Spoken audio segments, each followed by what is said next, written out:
This is a test. This station is conducting a test of the emergency broadcasting system. This is only a test.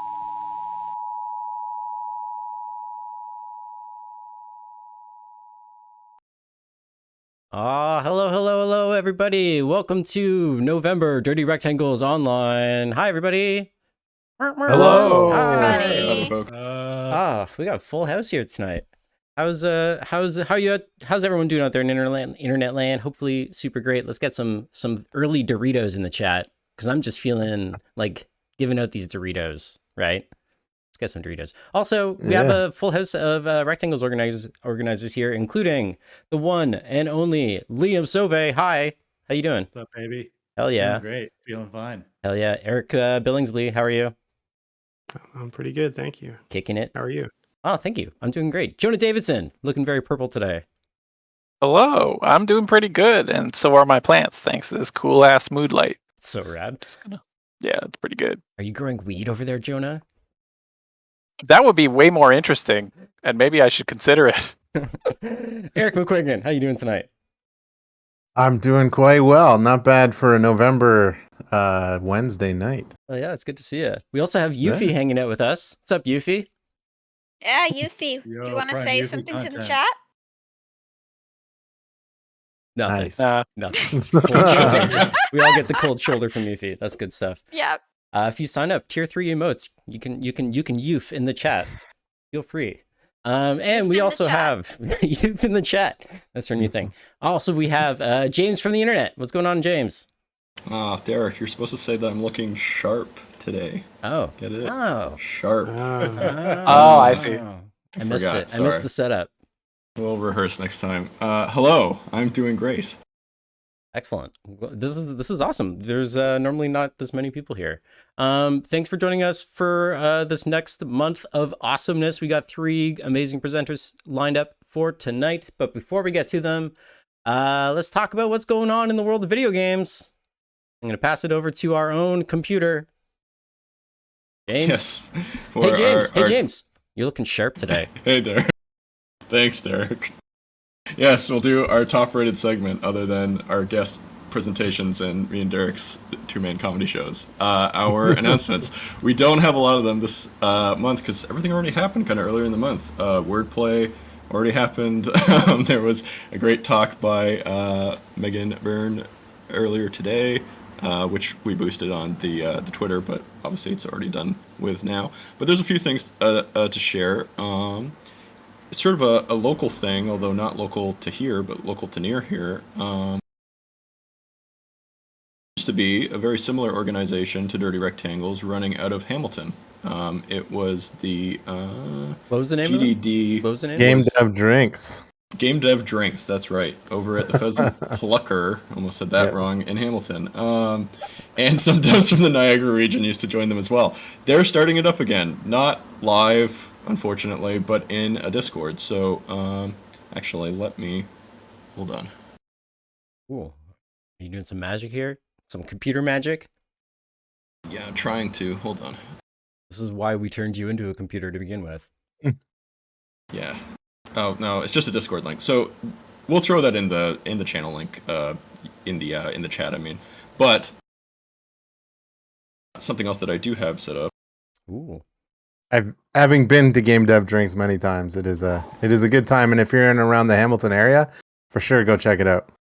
Lame Jam will be going on in Ottawa, which is sort of it's something out of the Carleton University over there. It's run by one of their instructors, and it's just sort of like a pre-game jam to global game jam for people that are maybe not used to doing game jams, or maybe are a bit intimidated of going to global game jam. And so they're going to be running one there, November the 26th until the 28th. So yeah, we'll put a link to that. It's just lamejam.com, but we'll put that in the chat as well. And you can find all the information about that. They're looking for people who want to do it, for people who want to mentor. They're looking for all kinds of people. So if that is of any interest to you, check them out. Yeah. Yeah. Thank you, James. That's good stuff. And like getting involved with your local community is so important, right? That's basically how we got going. Yeah. Yeah. Particularly in like small towns, right? When you feel like you don't necessarily have like a game dev scene going on. You probably do if you start asking around and see who wants to hang out and talk about video games. If you find one friend who makes games, then the two of you're the scene now, and it'll only grow from there. Go forth. Yeah. Cool. I got one. Oh, what's up? The 7-day FPS. It's December 3rd through 12th. It's started by Friends of the Rectangle SOS and a whole bunch of other fine folks. And so check that out. It's back in full force. And if you ever wanted to make a first-person game in a week, feel free to hit up that link and check it out. Awesome. We had an excellent time last year. Yeah, Jonah and I made a game, and we made like a really weird Rectangles game that we showed sometime last year too. That's right. It was a cool, weird thing that we made in a week. Yeah. And you can too. Personal challenge to everyone watching this right now. Go make a 7-day FPS and show it off here either next month or in January. We will have a session. Let's do it. Okay. Any other announcements before we get going? One more thing. A thing I keep seeing making the rounds that several people have recommended is the Indiepocalypse, which is they call it a zine, but it's a monthly collection of games. And the key with it is that they collect open submissions every month. And then the block of games is sold, and you will get continuing royalties is the wrong word. I can't but you'll keep getting money as long as the collection keeps getting sold, and you'll also be amalgamated into this thing. They're coming up on issue 24, and the terms for what they do and what they want is very straightforward, so feel free to check it out. It's listed as a jam on itch, Indiepocalypse issue 24, but I keep seeing it, and I haven't heard anything terrible about it, and people in the chat are recommending it. So please check it out. That's awesome. I will link it. Hell yeah, let's get some links out there.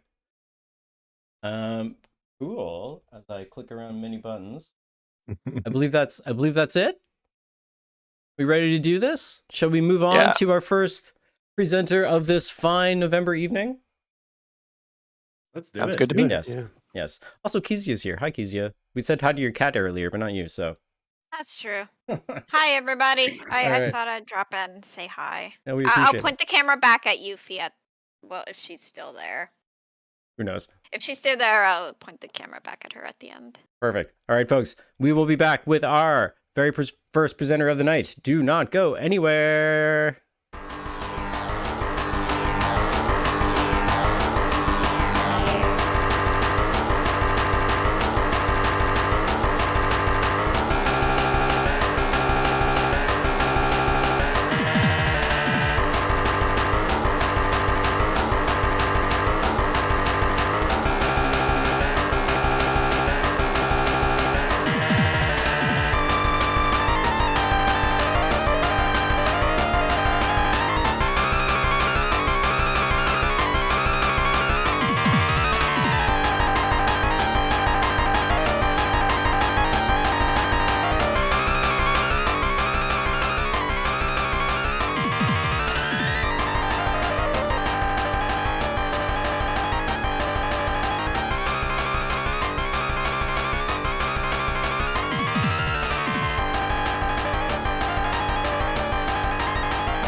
All right, everybody, we are back with our very first presenter of the evening, Ben Maxim. How's it going, buddy?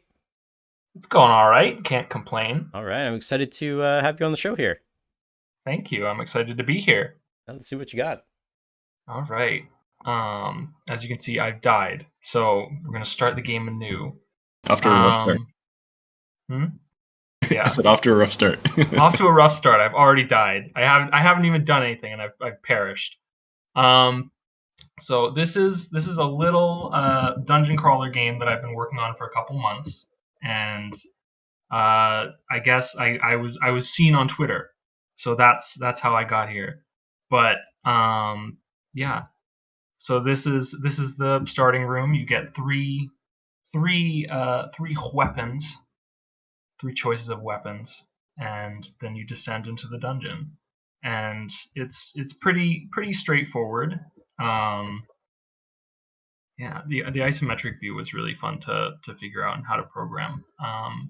But yeah, I'm just going to be playing this for a little bit and maybe talking about some of the design decisions that I made during making it and some of the challenges I came up with. Yeah.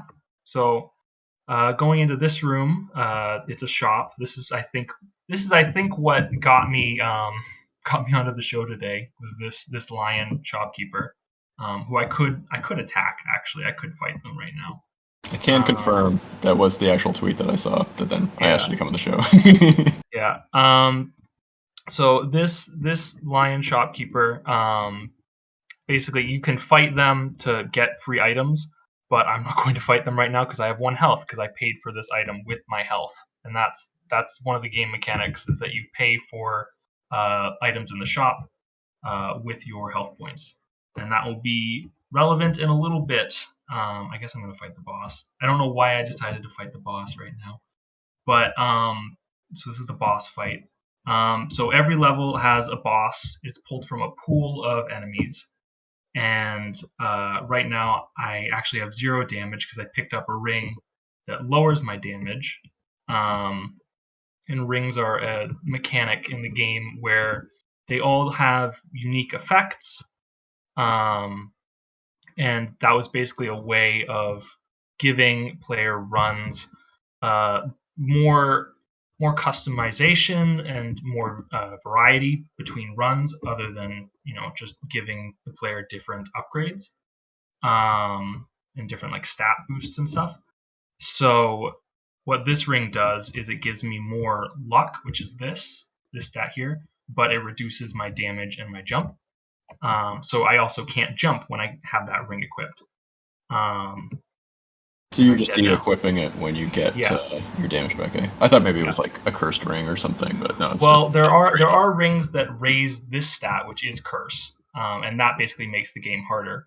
As you can see, I have died, and when I die, that summons this enemy called the King Taker, who I have to fight. And if I beat them, I can then continue the run. Or if I die for real. And you can tell because I have black hearts instead of normal pink hearts. So I'm just going to try and fight them. And if I die, we'll restart and check out some other stuff in the game. It's really cool. I like how I can't think of the right adjective. Austere, I guess. The everything looks just solely based on the height of the walls in the ring. That was something I actually really tried to make. I tried to make this aesthetic where everything looks not necessarily ruined, but also but kind of abandoned, but in a way where there's still kind of this sense of regality, maybe. Like this was an important place or a holy place that you're now kind of entering and ransacking. So as you could see, I managed to escape the boss room and go down to the next floor. One of the things about this game is that I wanted there to be a lot of accessibility options. So, and because I've pissed off the lion, actually I'm not even sure how I pissed off the lion, but because it's now mad at me, now it's attacking me. So, this actually kind of ties into what I was about to say, which is if you wait in an enemy encounter long enough, the doors will automatically open, which leads to the potential for pacifist runs. So I could potentially get through the game without fighting anything if I just wait for the room encounters to open up. That's awesome.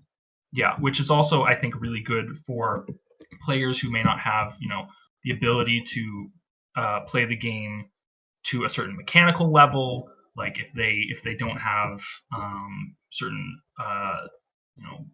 good enough reflexes, or if they have motor skills issues, then it gives them a way of experiencing the game without necessarily forcing them to engage in combat. So that was one of the things I really tried to accomplish by opening the doors. And so there are also other mechanics that kind of play into that as you go. There are certain rings that open doors quicker. I've died again. Let's see if I can escape this guy this time. One of the things about King Takers is the more that you kill them, the more your curse raises, and the more your curse raises, the harder the enemies that you encounter will be. And there are certain other luck-based mechanics that get affected by your curse that also get affected by your luck. So for instance, I broke a pot here and I got heart. That's something that's affected by your curse. So if I have a particularly high curse, I may not get as many health upgrades, Whereas if I have high luck, I might get more health upgrades or even rings and other items from pots. And that, like I said, also plays into enemy encounters and boss encounters. So you'll also get harder boss encounters if you raise your curse pretty high. Yeah, so I'm gonna try to run, but king takers also follow you between rooms, so you can't escape them in that way. But hopefully I can kill this guy. I have no damage really. I have like one damage, and I'm using probably the weakest starting weapon. So we'll What's see. the nature? Well, maybe we'll see some if you do another run here. But what's the nature of some of like the different weapons and stuff like that? Like just in terms of like, what was your idea like with the mechanics of them? Like, did you want them to kind of be distinct from each other, or are they just kind of like raising in power? Yeah, I wanted each weapon to kind of have a different flow and a different mechanic associated with it. So the knives are special in that, as you can see up here next to the damage icon, there are 3 of them. So knives can be stacked with other knives. So as you progress through your run, you might encounter shops or other rooms that have just like items and weapons available. And so you can take extra knives and they will stack with your current knives. And knives also pierce enemies and kind of bounce around the arena, which not a lot of other... Oh, there's something coming. Which not a lot of other weapons do. Not a lot of weapons pierce necessarily, but there are. I could probably actually. I might just die, so I don't spoil what this is on the map. But I'm also gonna drop that ring because that ring actually makes it a lot harder for me to die because it blocks enemy projectiles. So now I've died. But hopefully, nope, I still got knives. I'm gonna restart. Okay, so here's another weapon. So this is a fist, and so the fist can punch forward and does a decent amount of knockback, and it also pierces through walls, which knives don't. And so that's one of the other starting weapons, and then the third starting weapon, which I actually might restart and try and find real quick, just so I can show it off. Please. There we go. Is a ball and chain, which works by you hold down the attack button and then you kind of swing it around your player, which is pretty fun. It's pretty fun to do, and it's also one of the more powerful starting weapons. So I could probably actually take on the boss right now. Let's see. Let's see if I can beat the boss this time without eating it. But yeah, so that's just kind of a small taster of some of the weapons, but they all have different methods of attack, and they all have different utility, I suppose. So, for instance, there are also projectile weapons. Like there's a cannon that you can get, which fires fireballs at enemies. There's a laser gun. There's a sword. Let's see, I killed the boss. But there are basically just a lot of different weapon varieties that you can collect, and that also adds to it adds to this kind of customization and variety between runs that I was trying to incorporate into gameplay. So there's a luck ring again, which I don't want to take, because certain rings like that will raise one stat by a pretty sizable margin and then reduce your other stats by 1. So I don't want to take that. But now I'm just exploring the floor. Since I've beaten the boss, I don't have to really worry about that. There's no real time crunch there. There's the lion again. I don't really want to fight them because even though I'm pretty powerful, I don't think I'm that powerful. You might have seen when I picked up this item here, which was a damage upgrade, I also gained some curse. Certain stat up items are cursed items, and what that means is that they will raise my curse in addition to giving me a higher stat bonus. And so that ring also is a curse-based ring. Every floor I will gain a certain amount of HP back, dependent on how high my curse is, which we'll see as soon as I escape this floor and go to the next one, which will happen. The level geometries of each of the little screens, Mhm.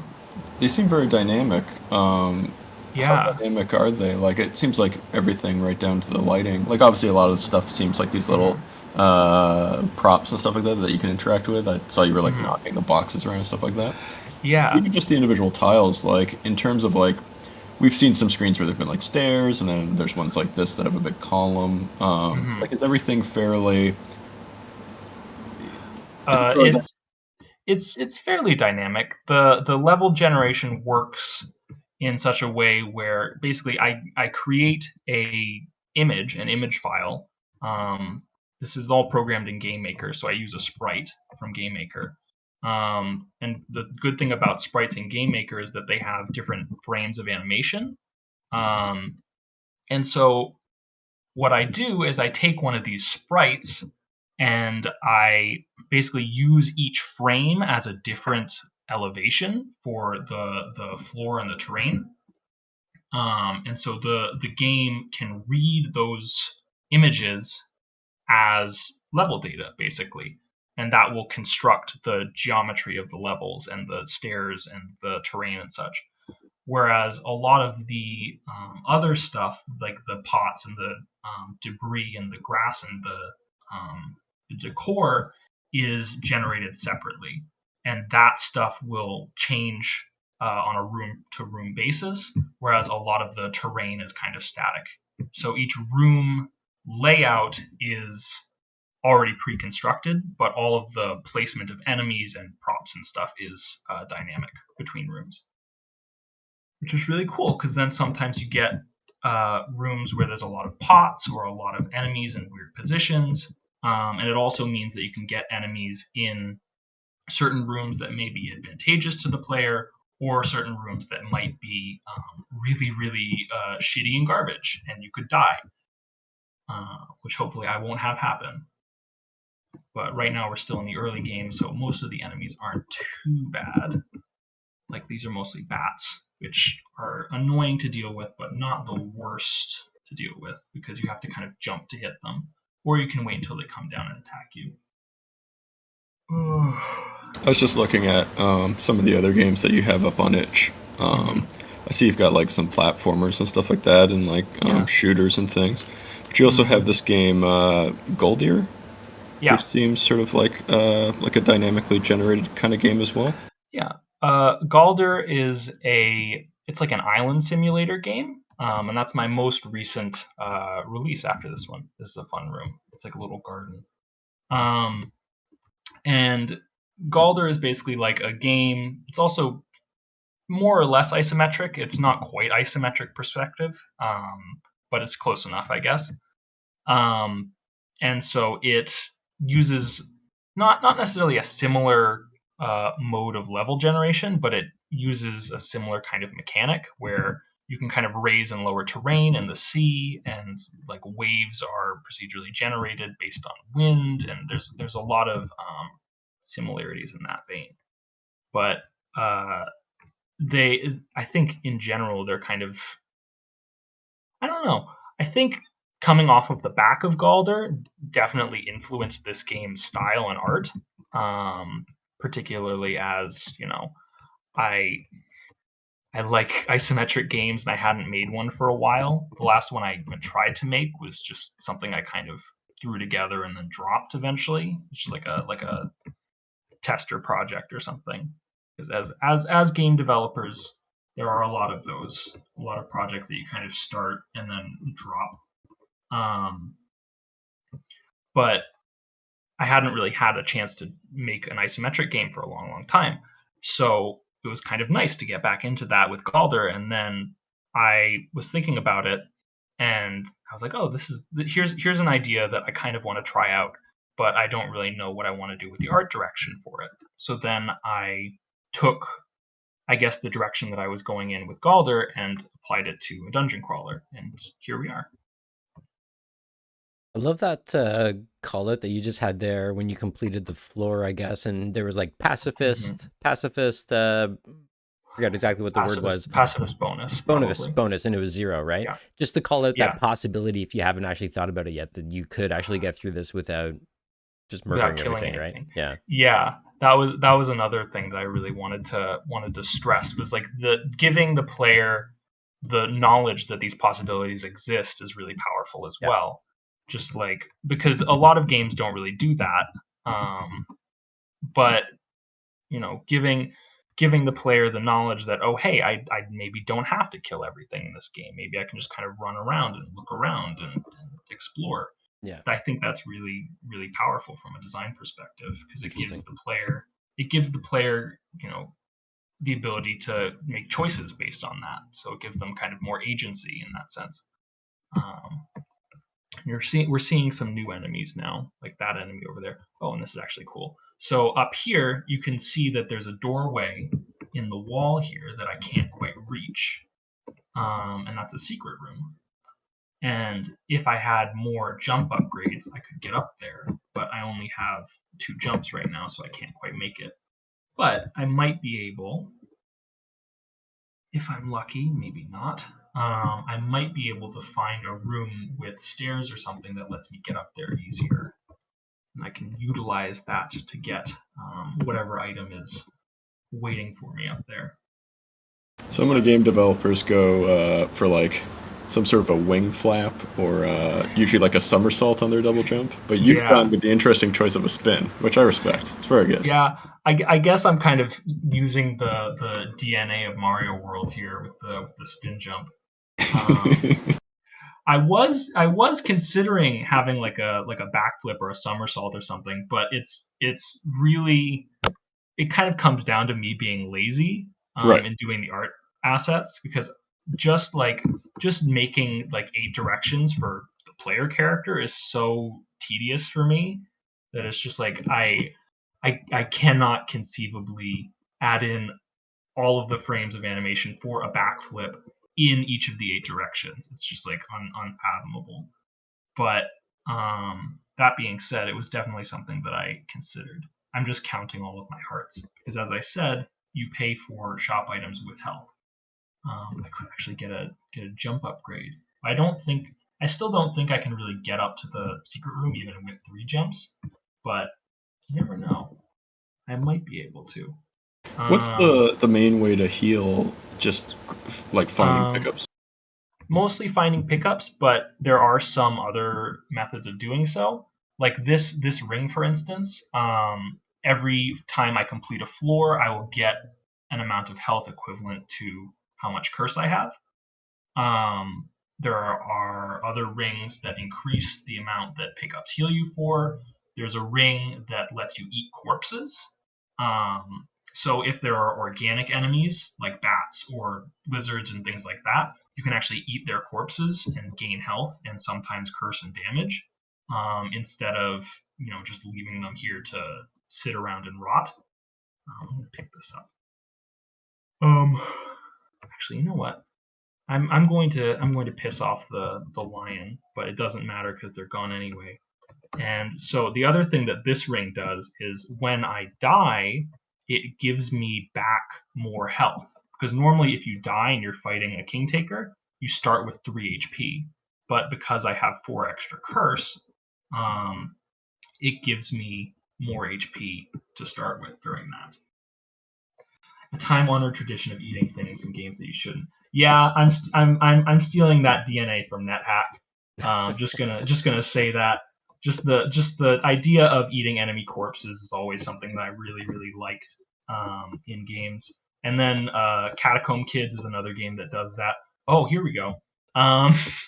So I wasn't expecting this, but now, so there's this guy over here as well, which is the roaming boss that you saw pop up on the map occasionally. So every so often, this boss will try and hunt me down between rooms on the map. So if you wait too long on a level, he will start tracking you. And then now what's happened is I have to fight this boss and the Kingtaker in the same room, which is not advisable. And I've died. Yeah, I don't know. I don't know if there's a better way to spur on players other than trying to escalate the sense of tension. Spelunky did that really well, so I guess that's kind of where I got that idea from. It's an interesting design challenge, yeah, with roguelikes. I'm always very interested when people try to do a new mechanic that serves the same purpose as a different one from before. Mm-hmm. So I think you see that a lot with the sort of like proliferation of like rogue lights, if you want to call them that, where people don't always want to do the food mechanic from the old roguelikes to spur people on. And so instead, you have like the ghost, that comes to kill you in Spelunky, or the rebel fleet in like FTL. So there's lots of neat solutions that developers have tried to sort of maintain the same sort of like mechanic, like relational sort of system within the game. And to like keep, I think it's also important to keep players from becoming overpowered and like min-maxing every single level, because that can be good for the player, but it can also kind of spoil the fun. Got the same ring. Like if you can eventually just do all options presented to you, then the choice you made for the first one now doesn't seem that important anymore, Exactly, yeah. So I thought it was kind of an interesting conundrum for the player to kind of face, to think about, how am I going to navigate this level in an efficient way? Am I going to be able to beat the boss before this enemy tracks me down? Oh, here's another point. So we saw this room before. This is a garden. They're pretty rare rooms to encounter, but in the center here, there's this fruit or this berry. And if we collect the fruit, not only does it raise our health, but it also lowers our curse, which is one of the few ways in the game of actually lowering your curse. Most of the time, it just kind of escalates further and further, and the game gets harder and harder. But for now, right now, I have -1 curse, which is really good, because that means that a lot of things are going to be potentially easier, and it kind of gives me a buffer if I want to take cursed items or something like that. And I will actually be gaining curse when I go on to the next floor, because both of these rings raise my curse when I progress to the next floor, which is denoted by the little curse particles that they give off when I drop them.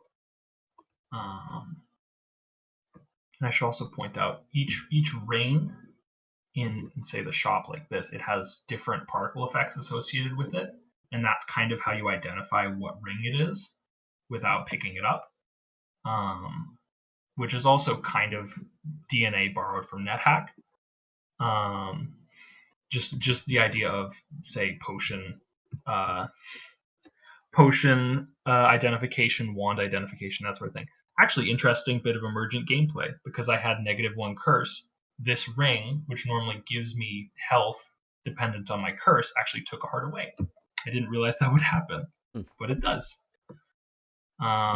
Systems, working with systems, everyone. Very fun. Yeah. So this game is actually sort of a remake of another game that I made a couple years ago, called Strike: Return to the Crypt, which is also, I think, on my itch page. And that game was actually a sequel to a Game Jam game that I made for the first Game Maker's Toolkit Game Jam, way back, I think in 2017, which is the game that I think was just linked in chat. So this game borrows some of the DNA from that game, mostly because that game didn't do super well, and I had a lot of cool mechanics that I wanted to keep, like the mini boss fights when you die, the curse mechanic, some of the weapons and some of the enemy designs are similar. So that was just kind of this idea that I had that I wanted to do more with. And now I've got 2 of the same ring. I don't want those. I've got 3 of the same ring. I don't want either of those. Some rings do stack with themselves. So for instance, if I get 5, there are only 5 ring slots that you have on your character at all times. But if I get 5 of this ring, for instance, I will get all my hearts will turn into black hearts, which will help me by letting me buy certain items from shops, because sometimes shop items will generate where they cost black hearts instead of pink hearts, which means that you either have to die in the shop and have a king taker come into the shop and you have to buy stuff while fighting them. The roaming boss can come into the shop and that turns your hearts black, and then you can buy stuff when they're there, or you can get really, really cursed and then your hearts will turn black. And basically that just means that you die immediately if you lose all your health, instead of having an enemy spawn. So right here, for instance, if I had 5 of this ring, I would be able to just buy that. Or if I was super cursed, I would be able to buy that. But because I'm not, I can't. I can try, but I can't. So there are certain, I guess, high risk, high reward items in the game. Be cool if even there was stuff like doors you could only open in one state or the other. Something, you know. That's definitely a good idea. I've kind of played around with that actually, or like thought about having certain like one-way areas. Oh, here he comes. Actually, I could. Now that I'm thinking about it, I could wait for him, but I don't know how much time I have left to talk. So I might abstain from that right now. But yeah, I've definitely thought a lot about different ways of making traversal feel different. A lot of different variety in that. So like, could I have, say, one-way paths where you fall off of a ledge or something and you can't get back up? But then the problem becomes, well, what happens if a player falls over there and is trapped, like, and they forget something or something like that? But it's all fun to think about anyway. It's just ways of screwing the player over a little bit. like how earlier I couldn't jump because I had a certain ring on and it took away my jump and my damage was nothing. It punishes the player for doing stupid things and not paying attention. And I think that, sometimes that can be fun. I think sometimes that can be annoying, but certainly I think, there's definitely a place for it. And here's the roaming boss. It's going to kill me. It's going to kill me dead. Please no. I'm begging you. Yeah, so I'm just going to try and either fight this guy or run. I got this. I have 1 health. I have 1 health and 1 damage. I don't know. I can also wait out the fight, which is probably what I'm going to do, because this guy in particular is really hard to kill. There are perks. There are perks to killing him, but he is very difficult to kill, and I'm not going to manage it on 1 health. I can tell you that. So, and I guess like the more, so you were saying like when these guys chase you the longer you spend on a floor. Yeah. So if you're being a pacifist, then you're going to be experiencing these guys more as well too, right? Yes, and actually that brings up another mechanic. If you're doing a pacifist run, those guys start chasing you faster on each floor. So I'm going to peel back the veil a little bit. So this timer right here, I'm showing off dev commands and stuff, but this timer here is actually how long it is until the roaming boss spawns. And so if I were to do a pacifist run, this initial timer would be a lot shorter. Right. So, it's ways of balancing out different gameplay styles between players. So if you're not fighting enemies, how can I then apply a certain amount of pressure on the player, even outside of that? Oh, there's a little pot man running around. Anyone play Elden Ring? I didn't try the demo, no. Yeah, I did watch the Donkey video though. Oh, I did as well. It was very fun. But those little guys spawn if your curse is high enough.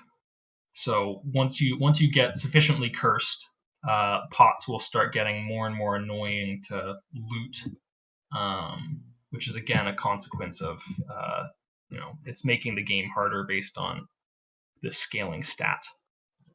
But it's not gonna do it for me. But if I kill them, occasionally they can drop 3 hearts instead of 1, which is helpful sometimes. Here we're fighting another enemy. This guy was also in the original game that this is a remake of. And I think I called these guys knights back then because they kind of hop around like knights from chess. And they're kind of annoying. They're not too bad, but they do have the potential to cause a lot of damage. These little lizards are fun. If I had the ring that lets me eat things, these guys are edible.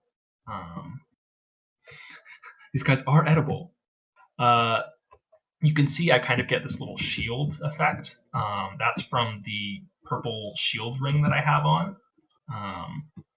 which is really good because it makes me basically immune to projectiles that hit me head on, but it also raises my curse every floor. So that ring and this Blackheart ring come with a curse penalty, basically, to balance out them being really, really good. So hopefully I'm not going to screw myself over by holding on to that, but we'll see. So it reminds me of the Dune shields. Yeah, that's another thing that I was kind of thinking about, especially since Dune is kind of in the cultural forefront right now with the movie and whatnot. I just noticed the map a little while ago. Mm-hmm. I like the sort of setup of it. How you just have like very, very small, simple symbols for each room. Mm-hmm. Yeah, and one of the things there are things that actually help with mapping. And I don't think I've encountered. Well, I might have encountered 1 or 2 of them at this point. But oh no, he's fighting me. Why are you fighting me? Don't fight me. There are. I'm gonna pick that up. Nope. Well, actually, that's not the worst thing in the world. It's kind of bad, but it's not horrible. There are some rings, for instance, that help with mapping. Yeah, Solstice is another. I'm just looking at the Twitch chat. Solstice was another really big inspiration for the perspective. And also Tim Follins' musical stylings for Solstice are just really, really good. But that's neither here nor there. Man, everybody's got Solstice on the brain lately. I've seen people talking about that game a lot recently. Yeah, I don't know. Like I made two of my games on my itch, Transmute and Polymute, are also pretty heavily influenced by Solstice. Just based on oh God, we're in the exact same position as before. No, I don't think I'm gonna make it. No, I'm not gonna make it. But yeah, I've made games about wizards before, so it's definitely on my brain at all times. Let's see. Do we have time for one more run, or do we need to call it? Do you think? We should probably go to Andrew. I think around 9. So we've got like 3 minutes, I guess. Okay, let's see how fast I can go through. Actually, I'll try Pacifist Run. Let's try that. Temple is a musical legend. Pick that up. The damage ring, good. Not what I want for a pacifist run. Let's see if I get anything better over here. Okay, a jump ring I'll take. I'll take a jump boosting ring. We didn't get too many interesting rings this time around, which was kind of a shame. Because there are a lot of really fun rings and combinations that you can get. I can't do damage, of course. How silly of me. And actually, I think that normally when you hit enemies, it automatically ends your pacifism. But I think because I have 0 damage, it should let me off the hook. And I guess we'll see that once we hit the boss chamber and then get through to the next level. Yeah, I think for a pacifist run, that's probably actually a good trick. Just load up on items to lower your damage to nothing. Mm-hmm. And as you could see, when I was in that room with the enemy, with the beholder style enemy, the doors actually opened a lot faster than they normally would.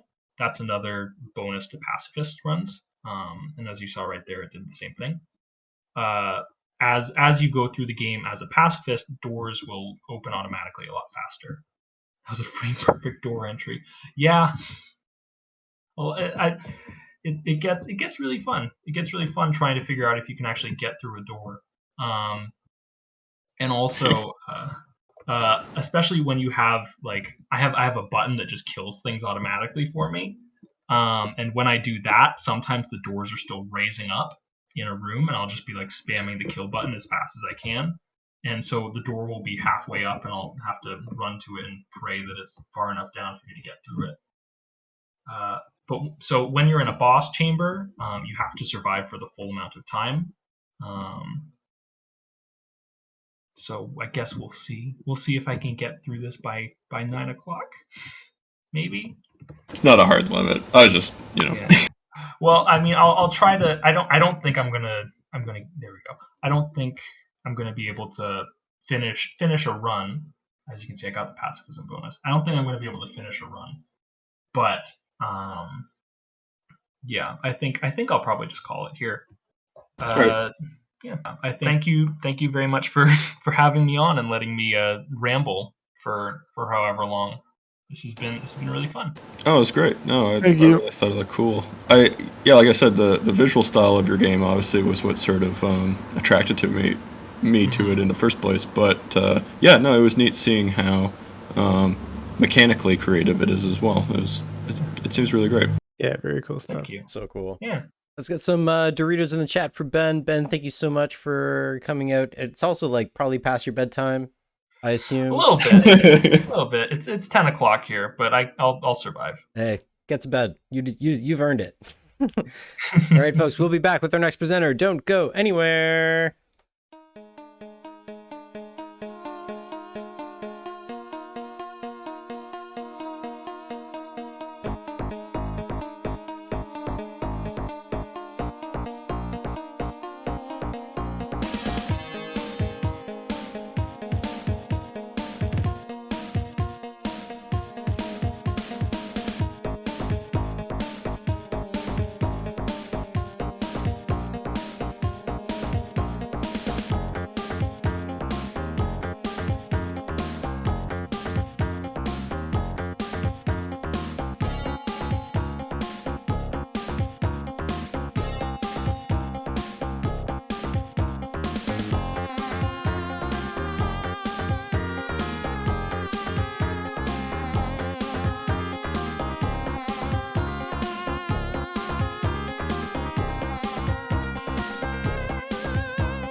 All right, ladies and gentlemen, we are back with our next presenter of the evening, Andrew Carvalho. What's going on? I'm doing good. I'm here with photos of cats because they don't listen to me when I call them. It's perfect. You'll fit right in. What do you got for us? Well, I'm gonna be talking about Git stuff because it's like the number one thing everyone's like, "Hey Andrew, tell me about Git," because we use it, but we're bad at it. So I'm gonna teach you how to wait for it. Get good, as requested as a title by Ben Rivers here in Toronto. So yeah, I'm gonna blow through this because no one wants to talk about Git tools forever. But you know, there's some stuff in here, and basically, my approach to things in general is like actually learn how things work, and then you'll be able to use them in a more effective way. And so, yeah, well, everyone I know uses Git. No one actually knows how it works. It's all just pushing buttons until something breaks. And then I sometimes come and fix things. So, yeah, let's go through it. Why Git? Why is it so complex? So why should you listen to me? I mean, you probably shouldn't. I'm not that smart of a guy. But I have been using Git for a long time, and every so often I make games. So, you know, it's a thing that I do. But you know, I've been using Git for like 7-8 years. It's a totally super cool, powerful tool for those of you who, I'm assuming most people watching have used it before. But it's really easy to break stuff, and not knowing how things actually work makes fixing things a little bit harder. So, you know, let's talk about it. So some assumptions. Hi, I'm not going to be teaching like how to clone a repo or how to push or pull. I'm assuming everyone's done that before. I'm more kind of going down to basics and explaining like how all these bits and pieces work together and whatnot, and in an effort to, you know, educate and empower others to get themselves out of problems or get themselves into problems. It's fine. If you have any questions as we go, though, I have the chat open, so feel free to throw questions in there, and I will stop and answer. But I'm gonna keep it pretty quick and pretty simple. Yeah, get themselves out of problems. I walked into that one. Should have made a list of puns to sneak in here. All right, so version control. First of all, you know, just in general, version control, you should use it. Please. It's really, really good.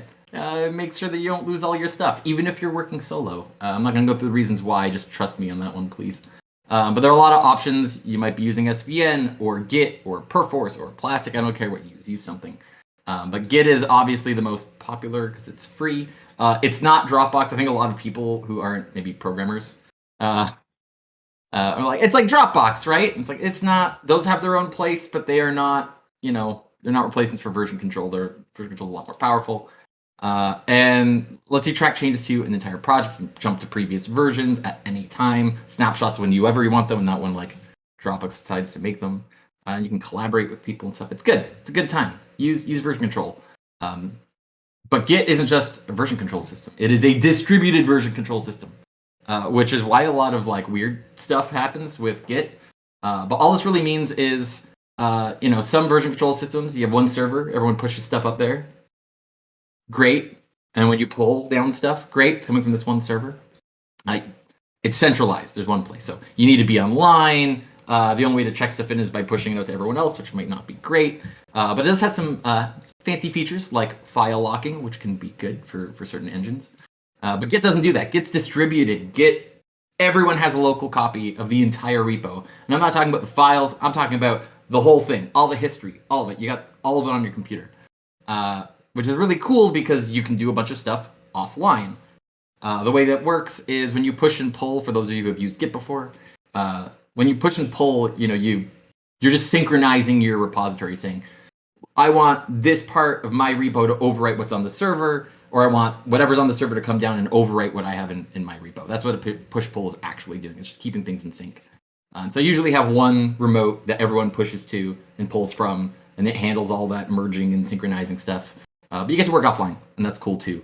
And some other nice features in there as well, which I'm not going to go into. Here's a fun one. Source tree isn't Git, because I get that a lot. So it's just like, those of you who don't know, Git is a protocol. It's an open source tool, so git.exe is a command line tool. And all of the GUIs on top of it, you can think of them like browsers, right? They all speak Git, but they have different front ends, just like you can go to the same website with Chrome or Firefox or Edge or whatever. You can access all your repos with different GUIs. And where you put your code, that's a web host. So like GitLab, GitHub, whatever. That's like a web server. It's the same internet. It's one of many servers. Any browser can connect to it. It's all mix and match. Have fun. Go with whatever's cheap. So yeah, use whatever tool you like if you want a GUI. Or be like me and run command line for life. Because that's how I roll. Here's like fundamentals. So this is where the talk gets fun. So for those of you who have used Git before, some of this might actually be new.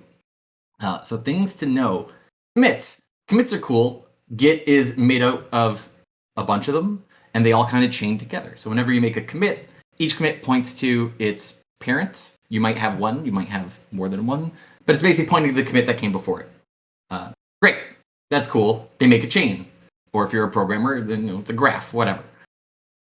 But here's the important thing. You need to have something pointing at one of your commits for it to not get garbage collected, because it will disappear. It'll just blow your stuff away.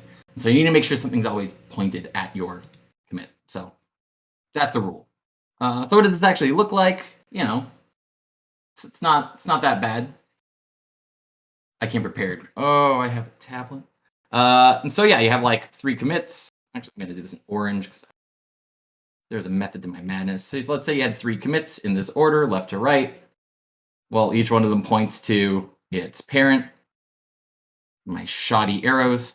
So the one on the left is the first one. The one on the right is the last one. They point backwards. So great. As long as something's pointing to your commit, it doesn't go away. Great. But what about that last one? Because that's a problem.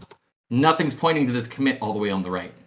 So this is the commit to the right. So this one's okay. This one's okay. This one's okay. This one isn't. So it gets deleted. But then this third one isn't okay, so it gets deleted, and like everything blows up. So obviously this is not how it actually works, because things don't normally blow up. I mean, they happen sometimes, but whatever. So something's up. What is actually happening? Well, we need something to point to that last commit, and it needs to say like something's pointing at this. Don't delete it. And the thing that's pointing to it, you shouldn't delete that either. So we need some way to be like this one. And I call those labels. That's not an official term. There isn't an official term. Whatever. I'm going to call them labels. So you can label a commit, and that label points to the commit, and labels just don't get deleted. So great. Problem solved, right? Cool. I got some questions, some problems with this. But let's say we had 3 commits again, and we're just pointing across. And where's my arrow? They point to each other. That is not the direction of the arrow. There we go. Close enough. And we can label this last one, and I'm going to call this, I don't know, main, because I can. Ooh.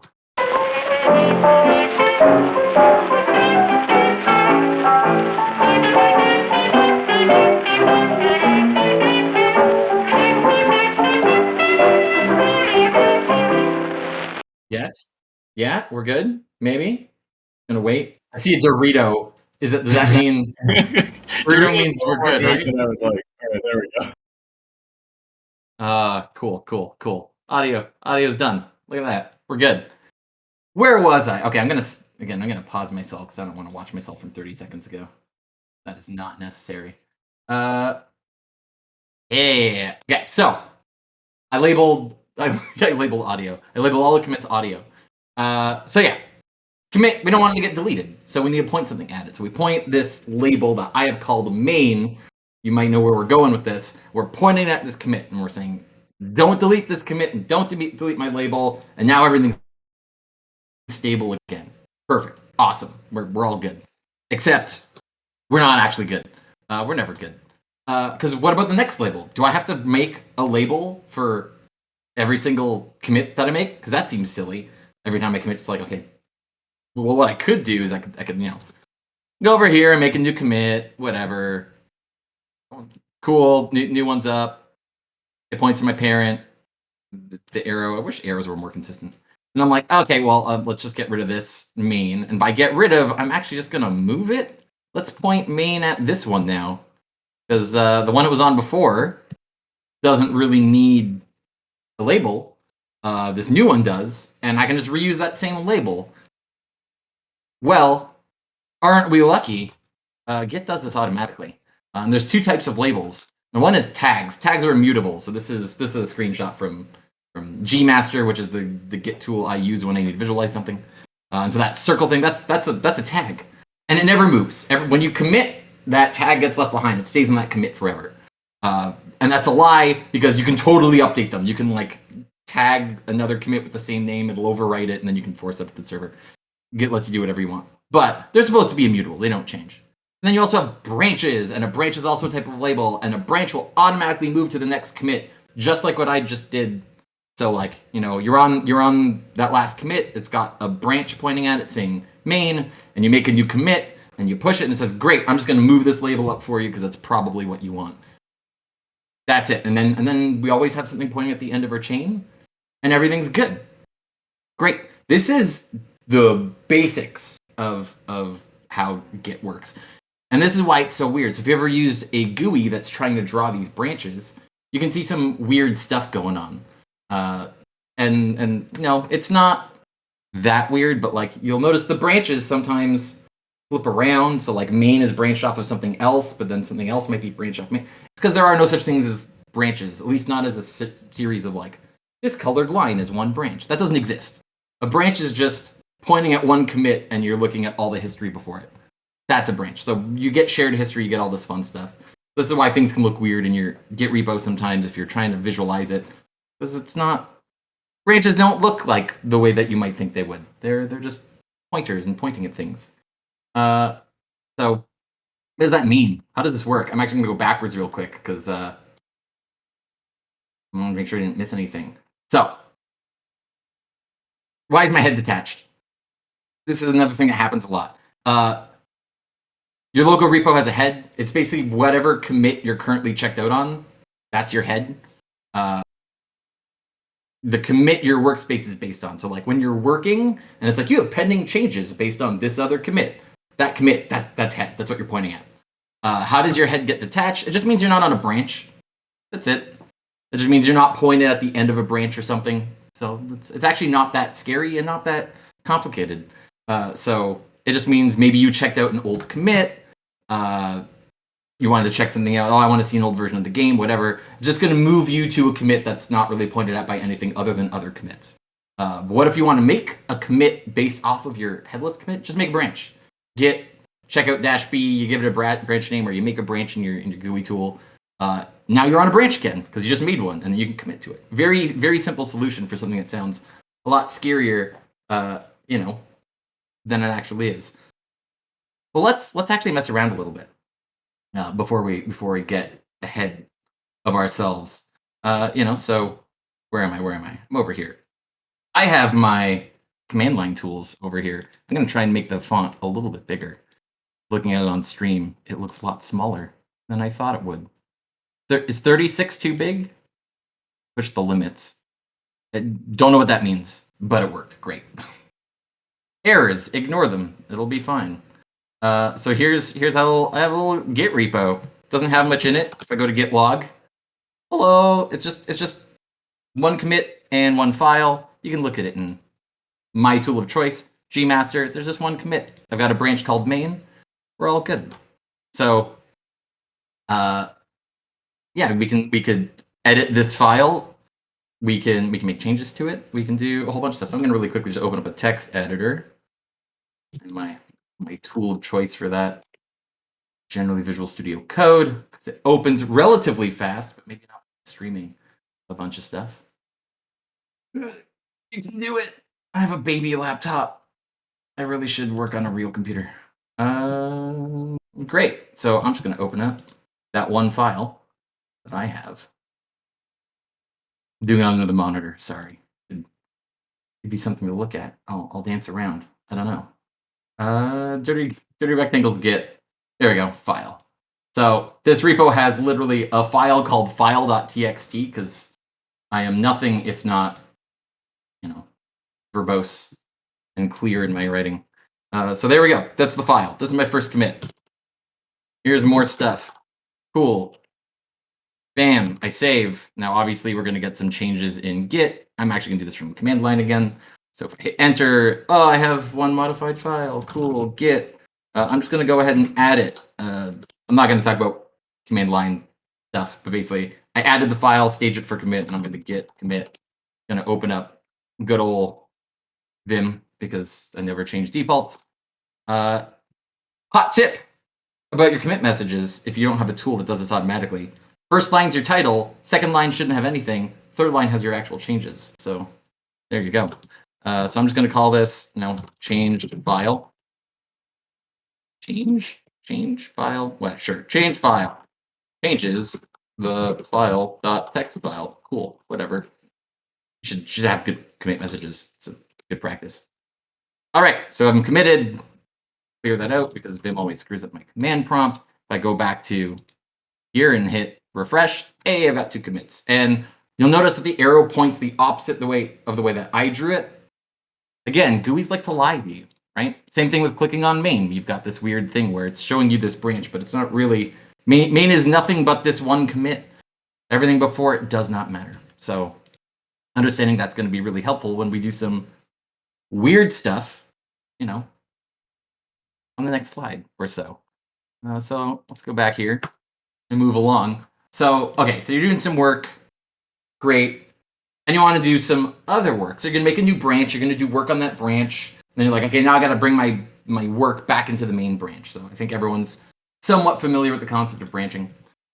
What does that look like? How does that work? Why do things break sometimes? And I'm not just talking conflicts, but like actually like fall apart or look weird or whatever. And so let's talk about that. So combining branches. So we're going to do that initially with a merge. So if we have 2 branches and we merge them together, how does that work? So it actually looks for a common ancestor. What?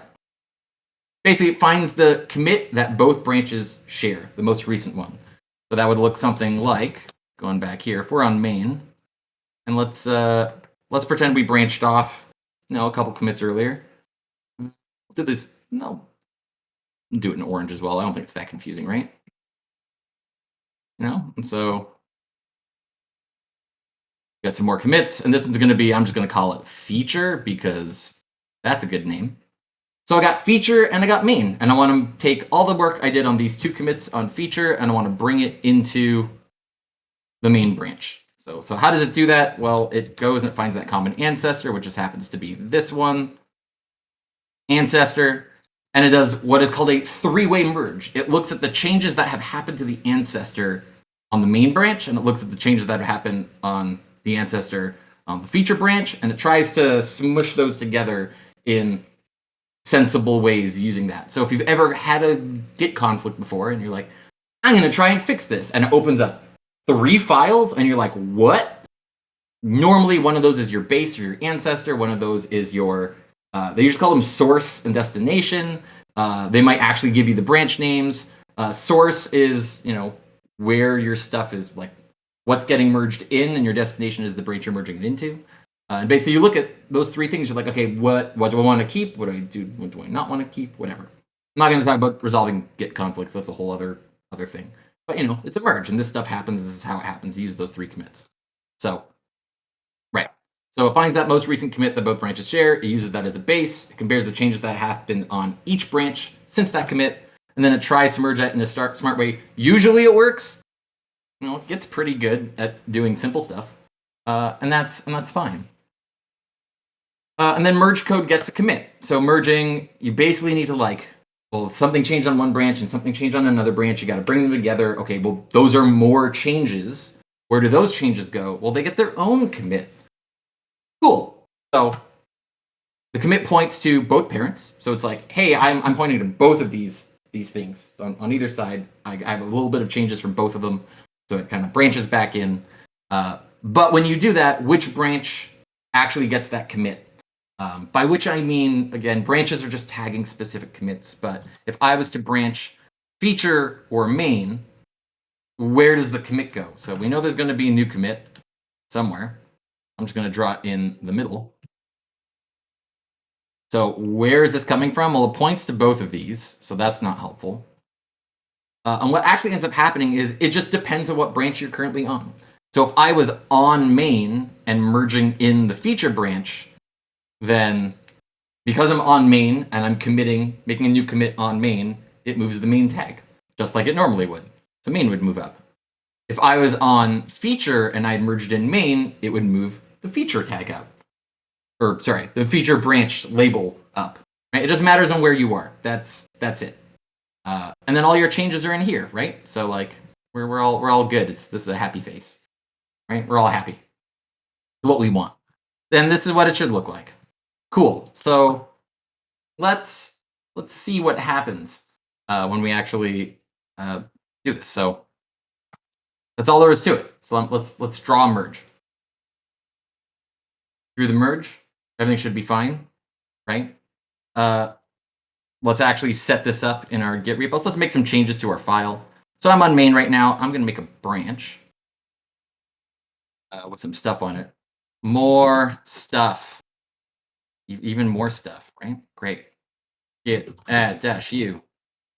Git commit stuff. Adds more stuff. It does what it says on the tin. We're good. Figure that out. Nice. So I added a new commit. If I go back here and I got main, I should have actually branched first because that was silly. Let's do that one more time. More stuff on a new branch. Aha. And this time I'm going to git checkout dash b feature slash more stuff.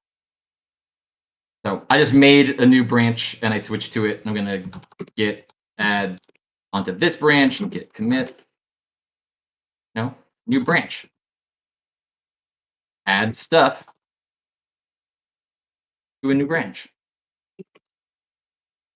Cool beans. All right, so now if I go here and I refresh, hey, so this might render a little bit differently from what you're used to. If you're used to source tree, it'd probably look something like, well, not like that. This is getting weird. I'm about to give away a secret.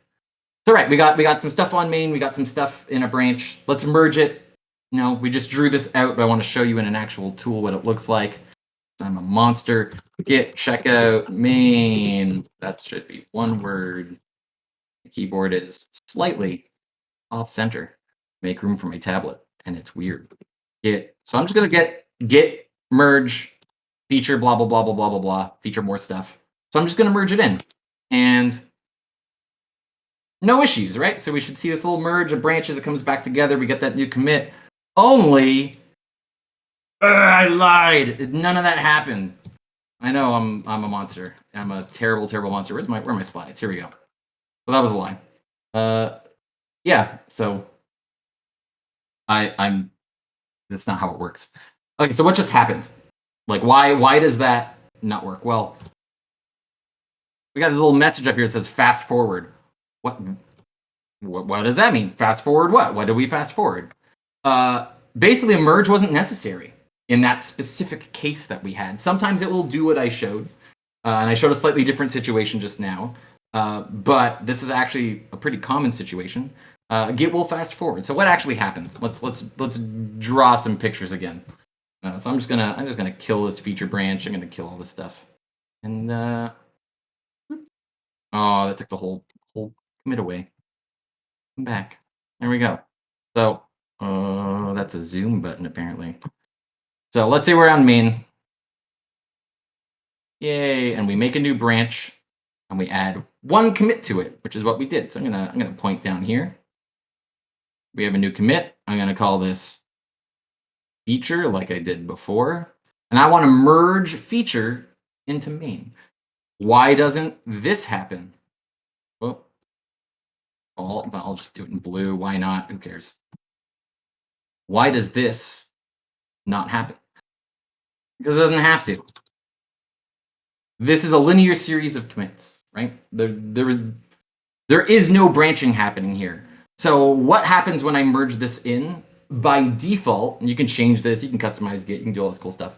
But by default, if Git realizes, hey, your ancestor is actually the same thing you're trying to merge with, it means there is no merge necessary. Let's just take this new commit down here, and we're just going to use that.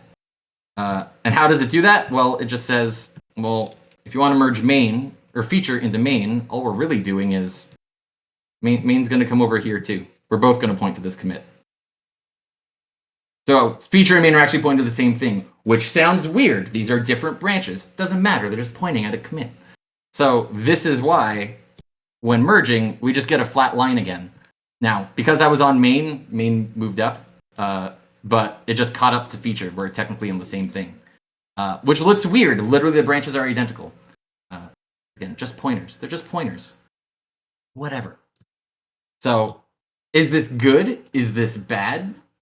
I mean, everything's relative, right? So basically, yeah, fast forward is fancy terminology. It just means it's moving one of the pointers up because it doesn't have to do a merge because the branching wasn't complicated. And that might be what you want, and that it might not be what you want. So why wouldn't you want this? So this is getting into like how to keep your Git repo clean and how to think about branches and merging and all that fun stuff. So let's pretend now we still have main over here. We haven't merged yet. And we have our feature. Let's add a couple more commits to our feature. We never get it right on the first try. So let's say our feature's over here. Feature. Cool. All right, so if we do a fast forward, it's just going to flatten this out. Now, do we want that? Maybe, maybe not. Generally, I don't want that to happen, personally. And that's because the commit here, probably broken, and the commit here, probably broken. This is work in progress stuff. It's why I branched in the first place. I didn't want anyone to have access to this. And so do I really want that to go into the main branch, these commits that don't actually work? They're not a full feature, whatever. Probably not. It's probably not a good idea. So what I really like to do in a perfect world is I'd make a commit over here. It would act like a merge, even though I don't need to merge. And there's a way to do that. The magic. So let's go back to our example. I'm on main. I'm going to switch back to my feature branch because it still exists. Cool. I'm gonna add a couple more commits. So new stuff on a branch, newer stuff on a branch. There you go. Save. Git, add, git commit, more stuff that's newer. Adds more stuff. Cool. So if I go back to here and I refresh this, I get to see that branch. Great, beautiful. Now I want to do a merge. Now, if you're using a GUI tool, there might be a little checkbox that says, hey, do you want this to be able to fast forward or not? And you can like turn that on and off.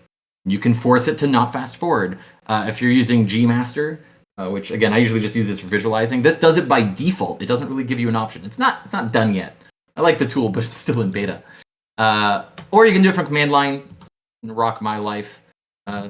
Git, checkout, main. And it's really easy to do. Last time I just said git merge feature / more stuff. Now I'm going to say git merge, not merge, merge, no FF. That's it. Little command line argument. No fast forward, please. Now I'm going to do feature. That didn't merge made by the ORT strategy. I actually don't know what that means. Don't ask me. But it's not fast forward, and that's what I wanted. So if I go back here and I refresh, it made a new commit. It actually did the whole branchy pointing around thing that I was talking about before. It looks like what I said it was going to look like.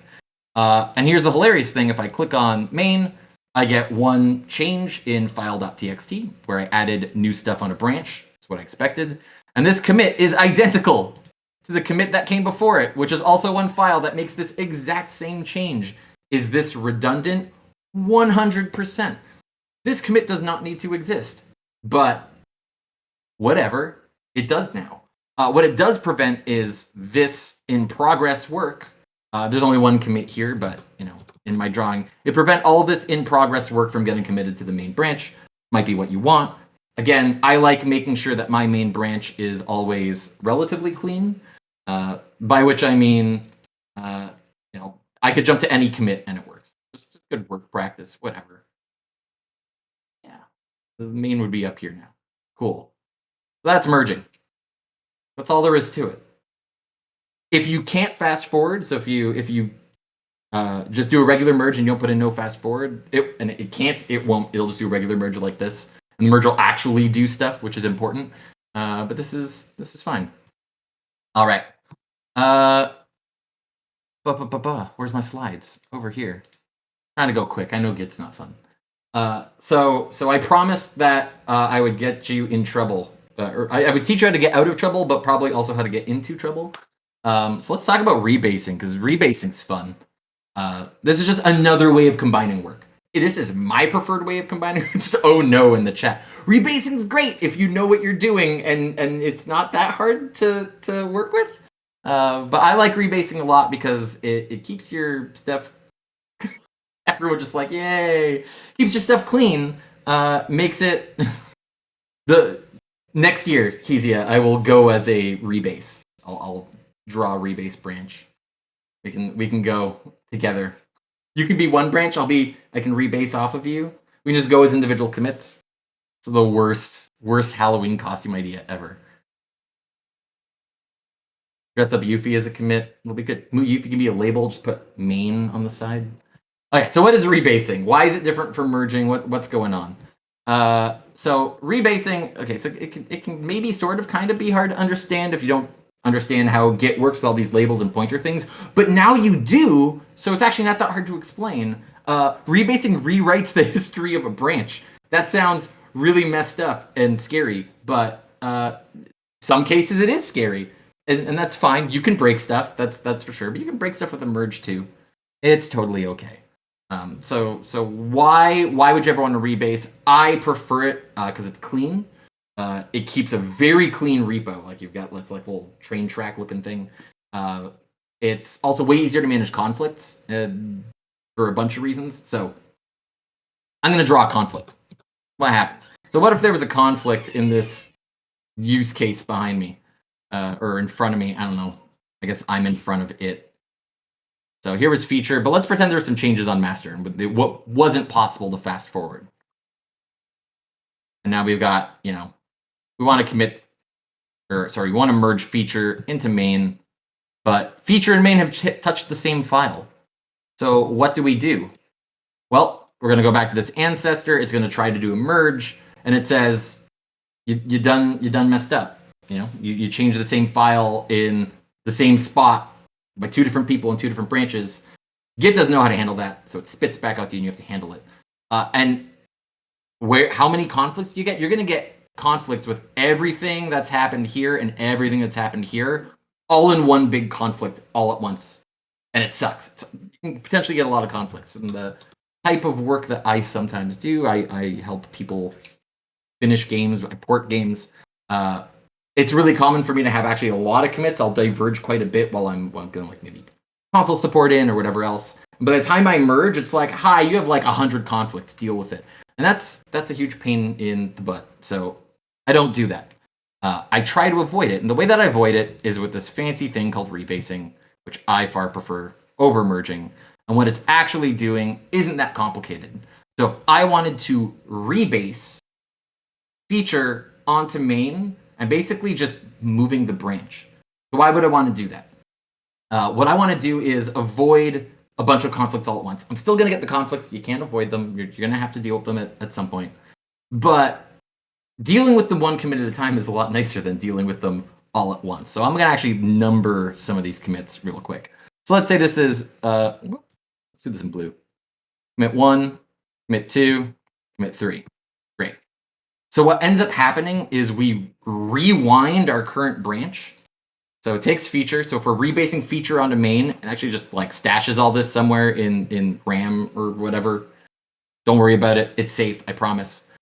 And it says, what if we had made those changes, but off of the end of main? And it tries to reapply all three of those commits over here. So I1, then 2, then 3. So this will be the first one. It'll get applied first. But before it goes and applies 2 and 3, it checks, hey, we just applied this commit that you made previously onto this new branch. Are there any conflicts? And if there are, it only shows you conflicts with one commit at a time. I find this way easier to manage because I know what I do within each of my commits. This is why you should have small commits that you commit often with good messages, because then when you rebase, you can be like, what the hell did this do? I don't remember what I did 2 weeks ago. Really don't. And you can say, oh, I changed this one file to support this thing. Oh, I understand why there's a conflict, and then you fix it.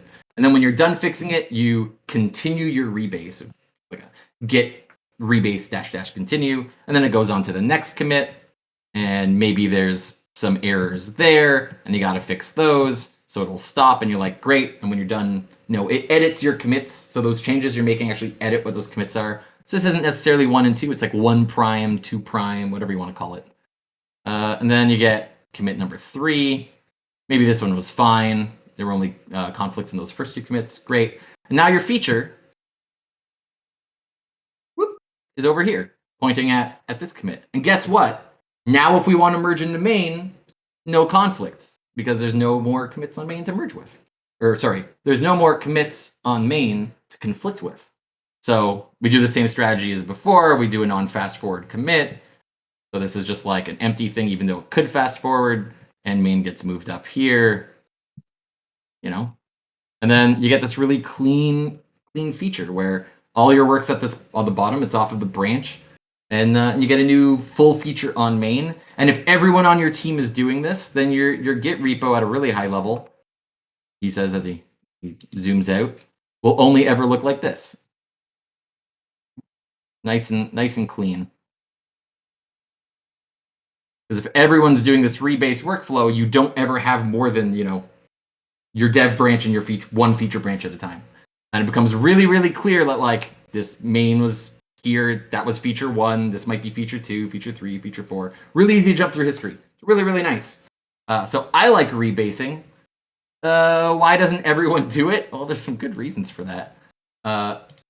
Rebase problems. Who's got them? I've had them too. I've had rebases break. Sometimes you just have a lot of commits. Stuff I can talk about. So I worked on a game called Toem very briefly. I ported it to console. And because the main branch was their Steam branch and they don't want me messing around with it too much because I was focusing on consoles, I did all my work in another branch and I just kept rebasing as I went. By the time I was done, there were like 150 commits on my branch. It was up to date because I kept rebasing it, but there were 150 commits to merge in all at once. But rebasing as I went instead of doing merges, whenever, ended up being a lot easier to handle. But you can get into weird spots with rebasing. So let's say your branch is local. Great, no issues. You make your rebase. Technically, it's the same branch, only it's totally not. It's moved. You get new commits, they get new hashes, whatever. So you just edited the history. This branch that used to be in one spot, you recreated it in another spot. But that's okay, because it's only local. No one else, this isn't going to break anyone else's stuff. You knew what you were doing, and so you moved it, and now you're fine. But what if you weren't the only one with it? What if it wasn't local? What if you pushed your branch, and then you rebased it? Well, obviously, you're rebasing the local branch, not the one on the server. So now you're getting to this weird thing where your remote branch that you might be tracking is going to say that you're ahead and behind at the same time. It's really, really weird. Easy fix if you're absolutely sure it's safe to do so. Basically, if you are the only one working on that branch, you just say git push, and it'll be like, nah, you can't do that because the branches are out of sync. And you say, okay, fine, and you say git push force, and then it says, fine, you're the boss, and it'll literally overwrite the pointer on the server. So it will actually, if the server still had this branch, this feature branch somewhere over here, these 3 commits, so I'm going to call this remote feature because it's on the server. When you do a force push, it will say, this tag over here, it should be this one. It should be this one that I created over here. And it says, okay, fine, we'll move it. That's totally okay. And so it says, it doesn't actually change these other commits. These commits that are floating here, they stay there for now. And it just says, okay, you want this feature to overwrite the remote feature? Backwards through time. Will, you're on too many drugs. You're doing too much CBD. Sure does look like a flowchart. Remote feature. Great, now we're over here. But what about all this garbage, all these floating things? Well, don't worry about it. I just moved the label, which means nothing's pointing at this commit anymore. So, that's going to get deleted, and then that means that one gets deleted, and that means that one gets deleted, and great. So Git runs a garbage collector. It cleans up these hanging commits that we don't need anymore after a while, so we're all good. They'll disappear on their own. So this is how forcing a push would work. The only problem is that branch just got deleted. Well, you know, I really hope nobody else was on it because, oops.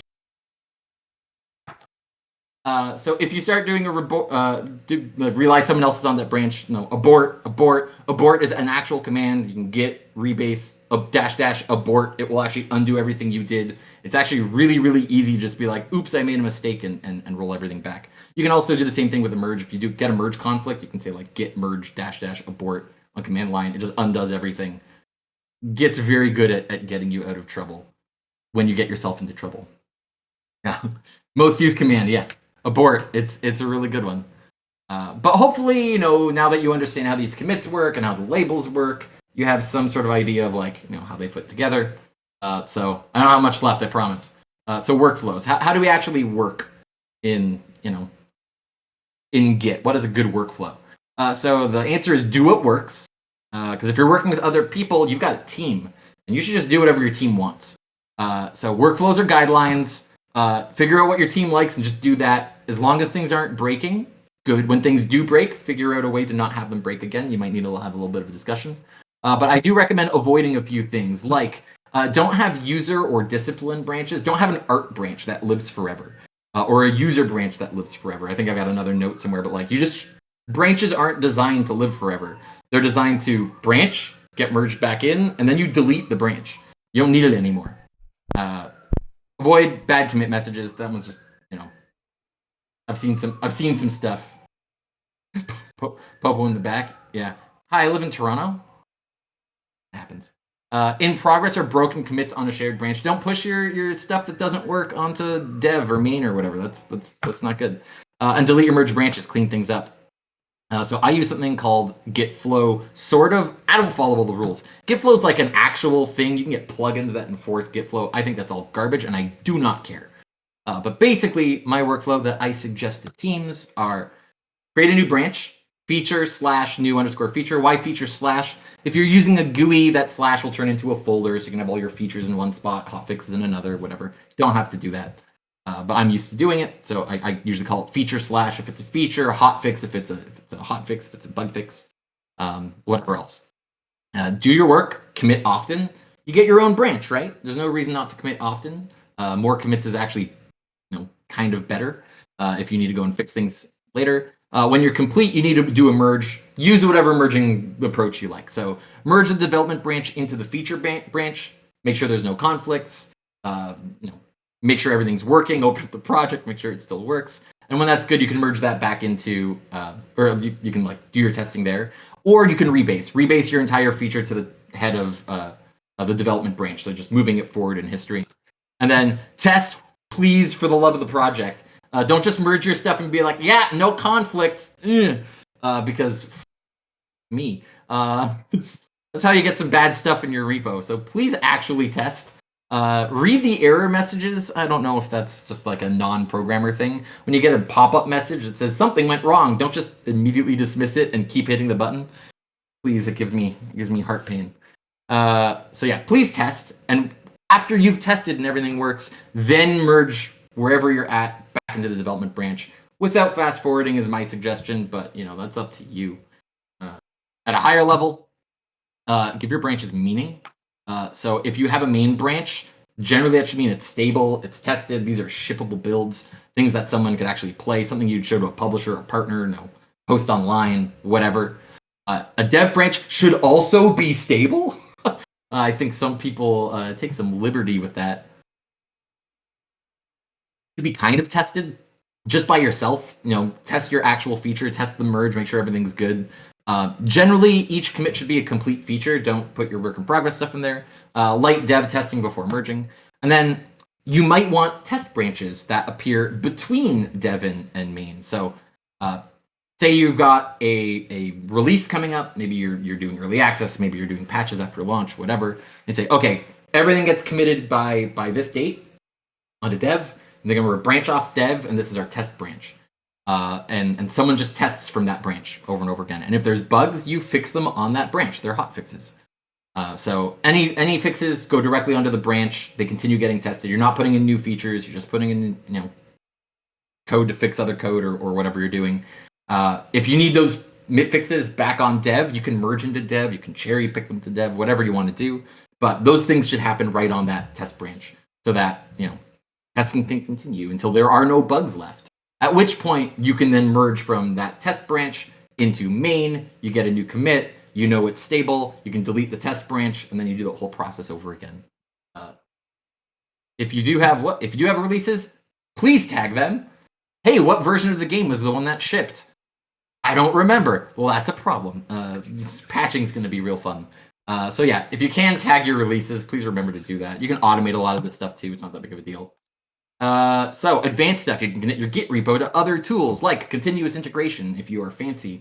So you can build when specific branches get changes. You can have a stable build that's built off of main. You can have a testing build off of your testing branch. You can have a dev build off of your dev branch. You can automate all that stuff whenever things happen.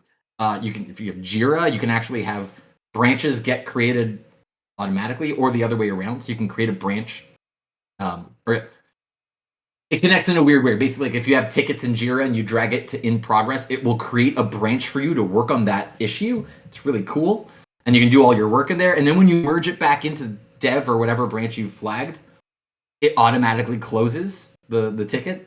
You can automate all this stuff. It's nice. No one likes going into Jira except for me. So maybe that's handy for you.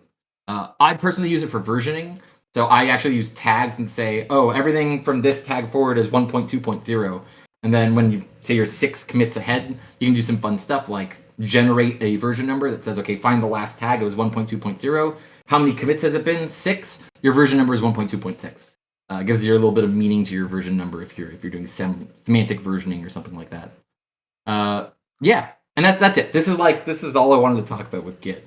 And it's not complicated stuff. There are alternatives if you don't like Git. My recommendation is Plask SCM because I'm a shill. So my company uses it. I get to make those decisions. Sorry, everyone in chat who may not work at Laundry Bear. A few of our clients use it because I recommend it to them.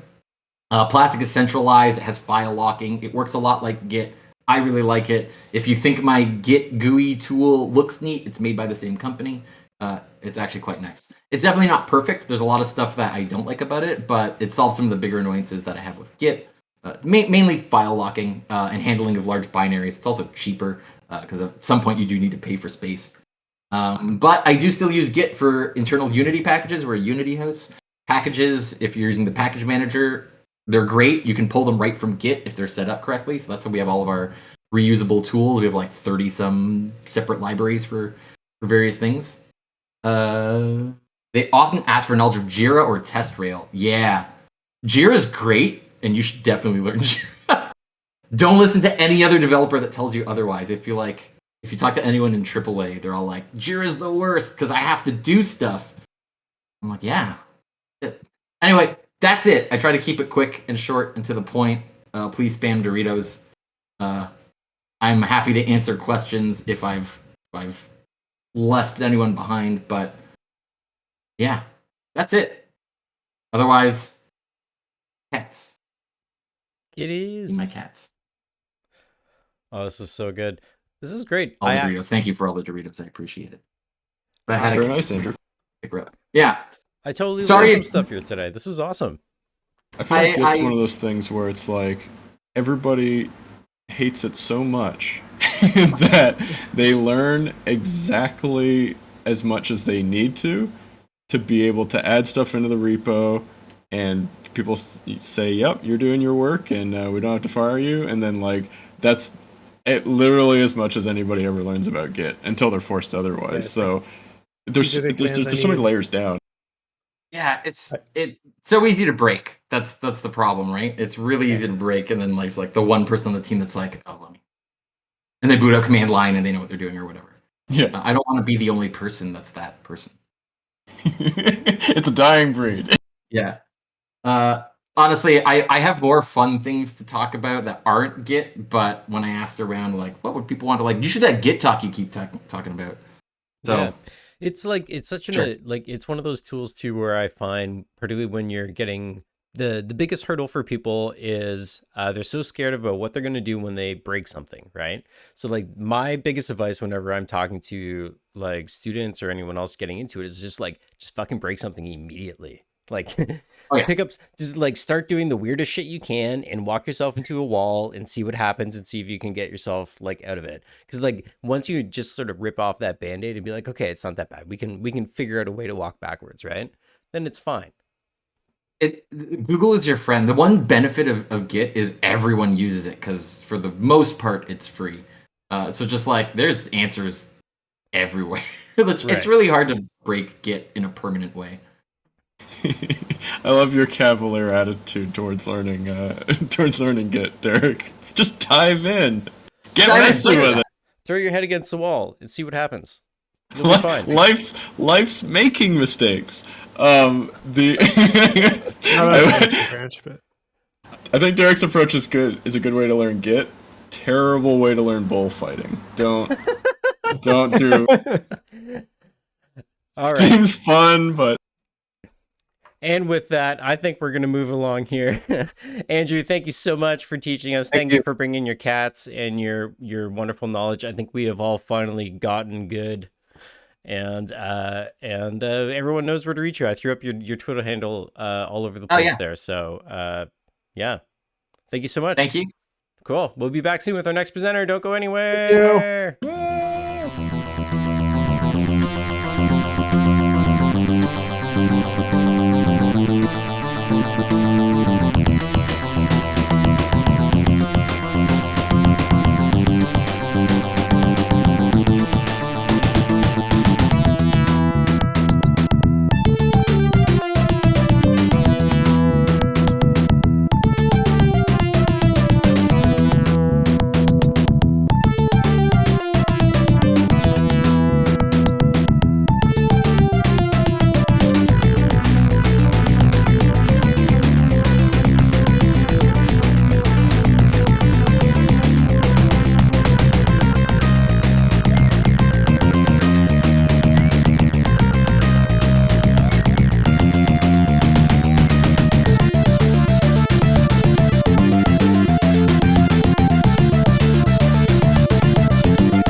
right, ladies and gentlemen, we are back with our final presenter of the evening, the one and only Colton David.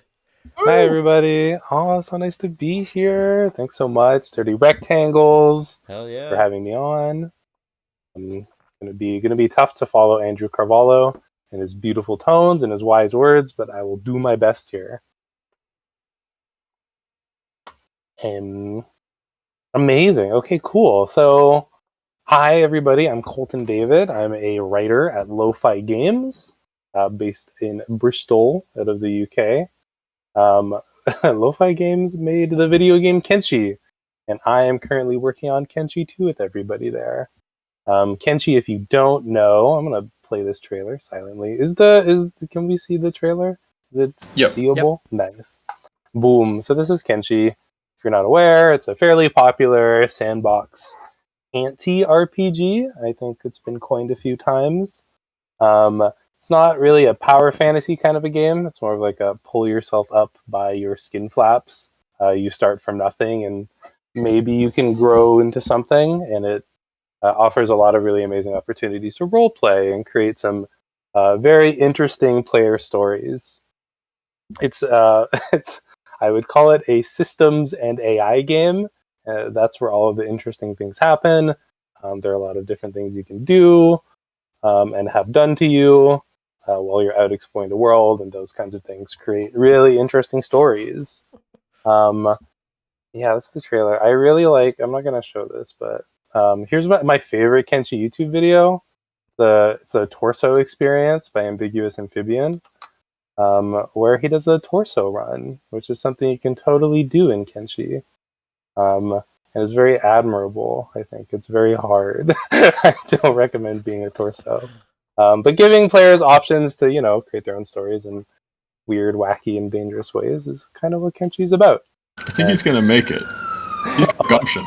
Spoilers. There's episode 2 and 3 of this. Things happen. Yeah, you can survive. I would say that's a big message of Kenshi, is that you can survive. You just probably won't. Yeah, so because it's a really systems heavy AI driven player story thing, the way we use narrative is very, very different than other games, because we don't have a story, three act hero's journey, unless the player has one.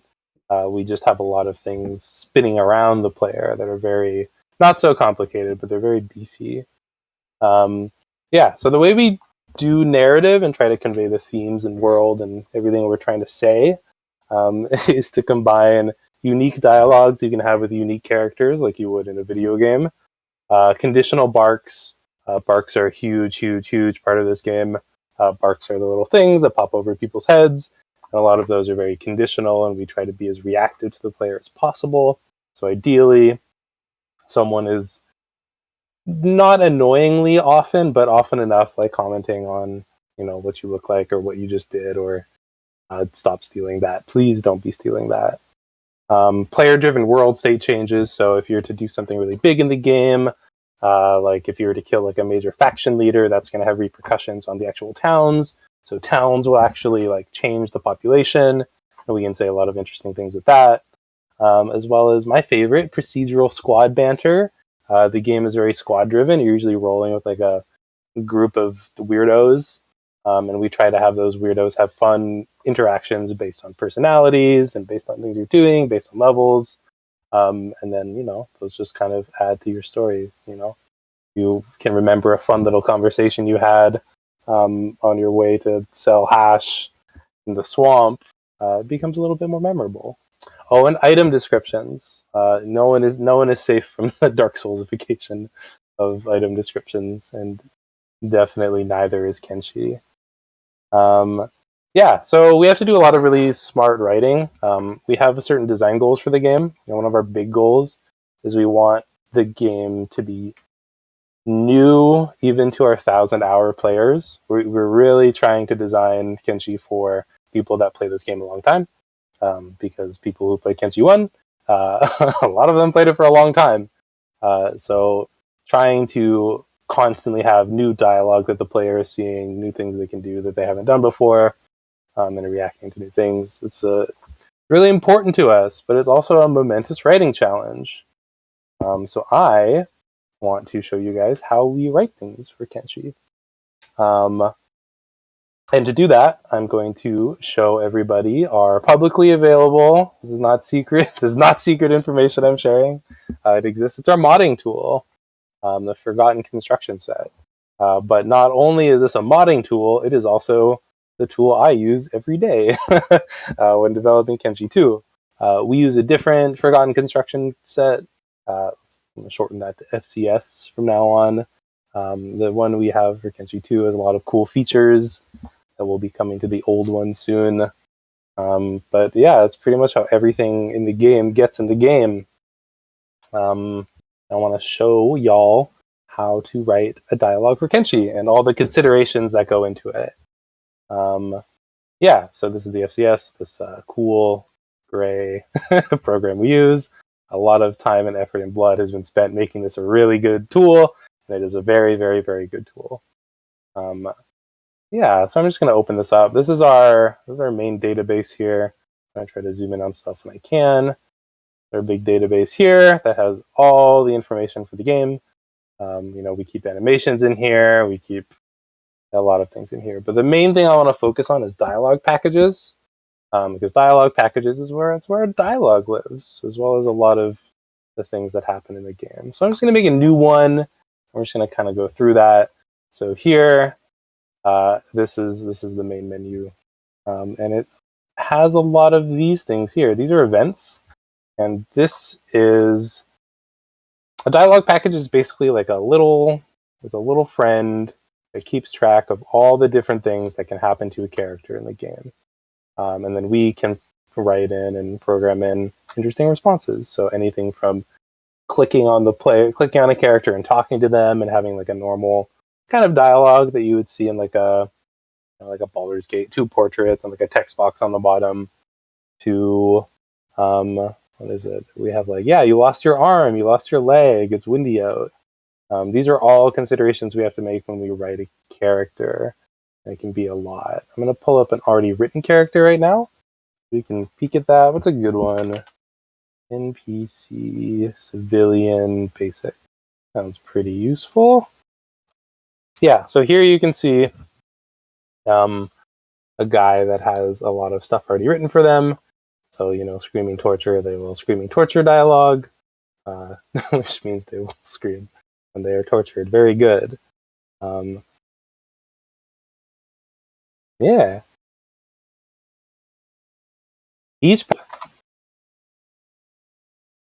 Good question. So each package is attached to a character. So every single character in the game will have some sort of package on them. And the way that mostly works is it works a lot through inheritance. So we'll have very basic packages like this for certain archetypes of characters. So we have civilian basic packages that we do just a lot of pretty generic writing in, because we don't, screaming torture isn't going to be too different from character to character. And if we were to write all that, we would run out of time very, very quickly. So each character has a package that usually inherits from some sort of more basic version of that. But for more unique characters, so if I were to, here, I'll just do this right now. So I want to make a dialogue package for Dirty Rectangle's favorite, Yuffie. We're going to do some Yuffie dialogue today. So Yuffie is going to inherit a package from, do we have an animal? No, Yuffie can be a civilian. Not a Yuffie. He's just like do that. So now, if Yuffie, we don't even have to write anything for Yuffie right now, because all of these are going to be filled by this package here. But then anything we write on top of that is just going to be, bonus, and then that's going to play instead. Right. So it's nice to just have like a baseline for things. But, even with these, we can have a lot of these too, because these can go from like guards will sound very different from soldiers, which will sound very different from, we have a lot of different races in the game and different cultures, and those often change a lot. So we do end up having to fill these in quite often, but we don't have to do it every time, which thankfully. So okay, we have a little Yuffie here. We have two main types of events that I think would really show off what like actually writing for a Kenshi looks like. Icy Neutral is a big one. This is an event that happens when an NPC sees something. That something is almost always the player. Yeah, so a great example is like a shopkeeper. You walk into a shop and the shopkeeper is like, "Oh, fresh bread and cheese for you." Though they wouldn't say that because nothing is fresh in Kenshi. Yeah, this takes us to our little dialogue window here. And this is where the real stuff happens. So let's name this dialogue. I've kind of already thought about what I want this to be. I want this to be a semi-procedural forever compliment machine for Yuffie. So Yuffie exists, and then somebody compliments her. So let's just call this Yuffie compliment spelling ISN for Icy Neutral. And then, yeah, we just start by filling in text here. So this is the root. Here we can do a lot of condition checking here. This is mostly where big conditions happen. So let's say we only want the player to be able to compliment Yuffie. We would have like a is player condition. Oh my gosh, this FCS is so different. Yeah, so we would have a condition for that. This would be Yuffie talking. So Yuffie would say meow, which is very nice. That would just happen. Oh, this is a good one. So Yuffie, we don't always want Yuffie to say the same thing all the time because this is procedural. The player is probably going to encounter Yuffie 1,000 times in the game. So we want lots of different variations. So we'll do mer and per and mew. Nailed it. Yeah, and man, that was tiring. After four of these, my brain is kind of done. But gotta say something after that. So we could type in meow again here. But no, that's stupid. That's a waste of time. And we actually have a really, really, really smart system I really like for this called word swaps. I'm going to go back to our main thing here. And we're going to go into our word swaps. So word swaps are basically little dialogues that we can reference inside of dialogues to create random variation. So we can call this Yuffie meow. And then we can just write in a bunch of different things here and then type in Yuffie meow into our main dialogue and it'll just pull from here. So let's just write in a bunch of meows. Meow, mer, per, I am Yuffie, growl. Cool. Then we can go back to our main dialogue here and we can just type in Yuffie meow. And now Yuffie will always meow, and it's great, and it'll be different. And if we ever want to come back and change how Yuffie meows, maybe we decide she actually barks. It's like a little interesting character quirk. We can just edit the Yuffie meow, and it saves us a whole bunch of time. Yeah, so we use this a lot for animal noises. We also use this a lot for like catchphrases. So like if a faction always says like, "For the king," or "For the super king," we can just put a bunch of little catchphrases in there to have a bunch of people say different things all the time without us having to write it a bunch. Okay, cool. So we have Yuffie meowing here. We'll change that to Yuffie meow. And we'll delete all of our bonus ones. This also really helps in cutting down localization costs. Every word we write costs money when we want to localize it into all the languages we want to do. So being very economic in our writing, as well as saving us time, it also saves the company time and money, and it saves headaches for our translators. Okay, cool. We have a word swap Yuffie meow. There's a chance that Yuffie will meow again. But we're going to add another thing, because Yuffie's probably not alone. I'm imagining Yuffie is in some sort of a squad, maybe with Kezia, maybe with the rest of the Dirty Rectangles crew. And I would like to have someone else say something here. So the way we would do that is we would have an interjection. So if the NPC who owns this dialogue package is in a squad with somebody, they will they can be considered an interjector for a dialogue. So we can have squads kind of interacting with each other, and it's not just one person talking the whole time. So here, we'll just set the speaker an interjector. We do our little node, and we'll say, darn right, Yuffie, or aw, yeah.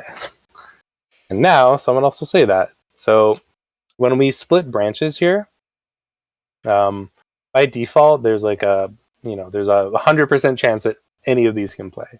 So this would be like a 50-50 split. If we were to add another dialogue here, then it'd be like a 1 in 3 chance. But we can also, we can control that ourselves. And another really interesting system. So when you're creating games that have to last a long time and have a lot of mileage, you really need to work with probability and chance a lot. That's one of our biggest tools. And we have two little guys here called chance permanent and chance temporary that help us do that. So chance permanent is the permanent chance that a character can even say this at all, So if I put chance permanent to 0, no character will ever say that because they're not randomly assigned this branch that they even have in here, which is good for keeping things low, like relatively low. If we want like a kind of rare dialogue, if we don't want every Yuffie in the game to meow, we can do that. But I want every Yuffie to meow all the time. But I don't always want a Dirty Rectangles friend to chime in. So I'm going to cut that down to 60. So, only 60% of the Dirty Rectangles faction will be able to say this. And then we can do chance temporary, which is more of our right now, this very second, I want a 50% chance for this to play. So, so it's weighted more towards Yuffie meow and this empty line. So we can kind of control which ones are rare. So if we wanted like a super duper rare meow, which sometimes you do, having super secret things that play once in a while, is a really great way to surprise the player who's around for a while, because eventually they're just going to find it. So here we'll do Yuffie shares her dark secret. I can talk. And then we'll do another line after that. I always could. And yeah, but we don't want this to repeat a lot. That would be weird. So we're going to have a repetition limit on that. So we can actually trigger specific branches to only play once only. So I only ever want Yuffie to say that once. So the player will only see it once, experience it, and never get annoyed if, luck decides they should hear that 1,000 times. Repetition limits are another great way. We're able to space out dialogue. So, let's say Yuffie was in a town. With the logic right now, literally every second Yuffie should be meowing and someone should be interjecting. It would be really, really, really, really annoying. So we need to rein that in. So let's just have this whole branch be, every 6 hours. A player usually spends like around 6-ish hours in a town. That's like one town trip. So, every time you go to Yuffie Town, we'll probably chime in. We'll have this interjection. We'll have this maybe be, once a week. You can get a Dirty Rectangle to chime in. And that one, yeah, I'm fine with that. Yeah. That's about the main ways we control our dialogue. A lot of it comes down to conditions, and things can get really specific. So here, if we want to check if this is Yuffie, we would do a character check to just literally check, like, is this character Yuffie? Yes, only Yuffie can do this. We can even specify our interjector, right? So if we want only Kezia to respond, we'll make sure that's only Kezia. Or, maybe the player has like a broken arm here. Yuffie can say like, oh, ouch. The arm looks bad. / Yuffie meow. Because she's still a cat. Yeah. And these can get incredibly complex. These can get very, very simple. Like this one. But the tools are all there to make a lot of, really interesting repeating ones. Someone in chat's wondering what program this is. I'm assuming this is like an internal built. Yeah, this thing, is yeah? our this is our internal tool, and also our modding tool. It's all very, very custom, but I think it's very cool that our modders are able to use the same tool we're working with every day. That's rad. Yeah, it's super, super cool, and yeah, I think very specific. So Kenshi was programmed in Ogre, I believe, is the engine, which allowed a lot of freedom. Ogre. Yeah, Ogre. Oh, do we have Ogre opinions? Oh yeah. Yeah, Ogre. I think one really cool thing about Ogre is that it let people actually import models into the FCS. So you can actually, we can poke at some of the crazier things. Yeah, and I tried to get Ogre up and running like years and years and years ago, and I thought it was pretty neat. But yeah, it's bringing back memories. Kenshi was in development for a very, very long time. I want to say it started development definitely like at least 10 or 11 years ago, just with Chris Hunt, our lead dev and Lo-Fi founder. And it's kind of expanded into this. We've just accumulated a really good FCS. And the new one's really good too. I really wish I could talk about some of the features that are in it, but they're kind of secret. So that's kind of just how we would do a dialogue. Trying to think if there's any other interesting things here. We've campaigned, so these are how. Yeah, okay. This is probably an interesting menu to show. So let's actually make Yuffie really quick as an actual character in the game. We do that through this menu here. This is the type of menu that we make pretty much everything with. So we have Yuffie, and then we can add a bunch of cool things. This is one of my favorite parts about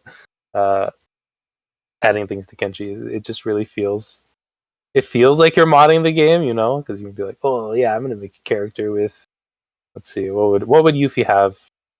I can add a backpack. I want items. It's under faction there. Faction. Ooh, good question. Faction is where all of our factions are. So because the game is so systems and AI heavy, a lot of that comes down to factions, because within factions we can have factions with AI opinions about each other, right? So we can have dirty rectangles always attack the stinky triangles, and have that be a permanent feature. Or Damn those triangles. I curse them every day. Yeah, they're actually streaming right now. They tried to poach me to go on. We'll put Yuffie in the Crabs faction. And then within our faction, we have another menu like this that decides a whole bunch of things. And then from there, we can add, there's tons of stuff, right? Like no-go zones, personalities, race percentages too. So if we want like a faction that's only pet cats, we can guarantee that, or cats and like one dog to keep it spicy. But the FCS, it's a great tool. I think the big takeaway people should have if they're trying to write a 1,000-hour super RPG is to just build one of these. Yeah. Over the course of 10 years. Yeah, always build more tools. Yeah, it seems great. I will say it's. I am a very basic programmer, and the idea of having to build your own tool seems terrifying. But if you have it in you, you can, and you can get something pretty useful out of this. Because this is something that we can give to writers. Our artists use it all the time for adding animations and things like that. Localization, this is a huge benefit for, because it's like there's a lot of tools we have to organize all of our dialogue, so it can be seen and produced in many different languages and just kind of work. But that's about it. They're items. Items are fun. It's one of these menus. Then you have, I'm trying to find the description. I think crossbows are weird. I think that's about it. This is one of the most badass tools I've seen in a really long time. Just like the depth in the interconnectedness of it all. Like I imagine there's some incredibly gnarly database, right? That this is all just feeding everything into. Yeah. Yes. This is all, and the best part is when we run the game. It just kind of pulls all this in, so you don't even need to. I don't need to work on Unreal to actually make changes. 99% of my work is done in here. So cool. Which is really, really, really, really nice. It's nice when you can do that. Yeah, I think that's about it. Are there any questions? You can answer Kenshi questions. You can answer writing. Let's scroll up a little bit. Someone was just saying. Yeah, go ahead, James. Oh, sorry. Someone was just saying that this reminded them a lot of the way that the NPC dialogue works for the Elder Scrolls games, based on the Elder Scrolls construction set from back in the day. I actually wonder if there might be a connection there. I know I don't want to out Chris, but I'm pretty sure he made Oblivion mods back in the early day. I would not be shocked because I've tried to use those tools before, and they were those construction sets are really, really great, and I hope I hope that did inspire this construction set. Yeah. Because that shows the power that giving players mod tools actually has. Power to the players. Whoa, that's what they say. That's what Nintendo says. That's true. Yeah, I would agree. Power to the players. That's the Kenshi tools. It's a lot of this. It's just a lot of writing many, many things. I'm going to show my face now. Somebody was asking, are any popular mod ideas going to be integrated into Kenshi 2? Ooh, good question. I don't know if I can comment on that directly because there's so many Kenshi mods. There's one. We have a character. I guess we have a big animal with a long neck called a beak thing. There's a mod that gave them scarves. I would like to fight to have that in the full game because I think that would be really cute. But no direct pulling like what did Skyrim just do with their new collection? No direct. I don't think there's any direct influence, but it's great. There's been a lot of like really amazing player feedback through the modding community and people poking at what you can and can't do with the game. So we definitely keep an ear to the ground. I've looked at other modders' mod files before to see how they use the FCS because, they have a very different language than we do. Some is like super, super impressive and some is like genuinely like the scariest thing I've ever seen in my life. Scary as in like, wow, you made a word swap that has like 80 entries. That's amazing. I wish we could do that too. I don't know. There's constant like creativity and inspiration from the community, but we haven't stolen anything yet. Another question from the chat here. What's the writing process like? Do you go straight to the tool, or is it sort of a much longer journey? Ooh, that's a good question. So the writing process, it depends on what we're writing. There's a lot of like utility dialogue to be written, like guards, and people that want money from you for various reasons. And I think a lot of those I'll just kind of just like write it straight in the FCS because it doesn't require like a lot of super thought and you're just being consistent with the voice. Writing the FCS is actually kind of useful because it's very easy to jump around between characters to kind of remind yourself what everybody's voice sounds like. But it can be a bit chaotic, for sure. It's not a particularly visual tool, especially when you're working on more complicated dialogues. Those will flowchart out a little bit beforehand if it's particularly complicated. We also have, I didn't brush on this because it's really scary, but a lot of our like progression, so like progression in a faction, those kinds of changes will happen in the FCS in a dialogue. So it'll be like gain relations and unlock these different dialogues that the characters can say. To keep track of those, because this is not visual, our documentation has to be really, really good. So we try to make sure that's really good. But for writing planning, a lot of that is done outside of the FCS. We have our separate lore and story stuff stored in a different place. But this keeps all of our dialogue. Yeah, it's also, I wish there was a dark mode. I keep bugging our amazing programmers to make one, but it's so low priority. Which is understandable, but you know, it's a very, very, very cool tool. Yeah, thank you so Yeah, much awesome. for showing it. Yeah, no worries. I hope it was exciting and exhilarating. As exhilarating as a tool can be. This is the first internal tool I've used, and been a pretty painless process for me to learn, and for our modders too. I love seeing tools, and like we've had like a few tools being shown off here, and every time someone shows off a tool, like someone walks away with a cool idea. We're like, oh, that's something neat that I can incorporate into like maybe my own tool, right? You know, and like, Yes. and this has almost been like our theme of the past like year and a half, is like getting people to make tools to make their lives easier, so we could actually get to like actually make games, right? Yeah, no, yeah, you need it. You need it. If I had to just submit, you know, like Word documents and put them in Unreal or use a tool like Fungus or something, I would die. We would not be able to make a game of this scale in any sort of a timely manner.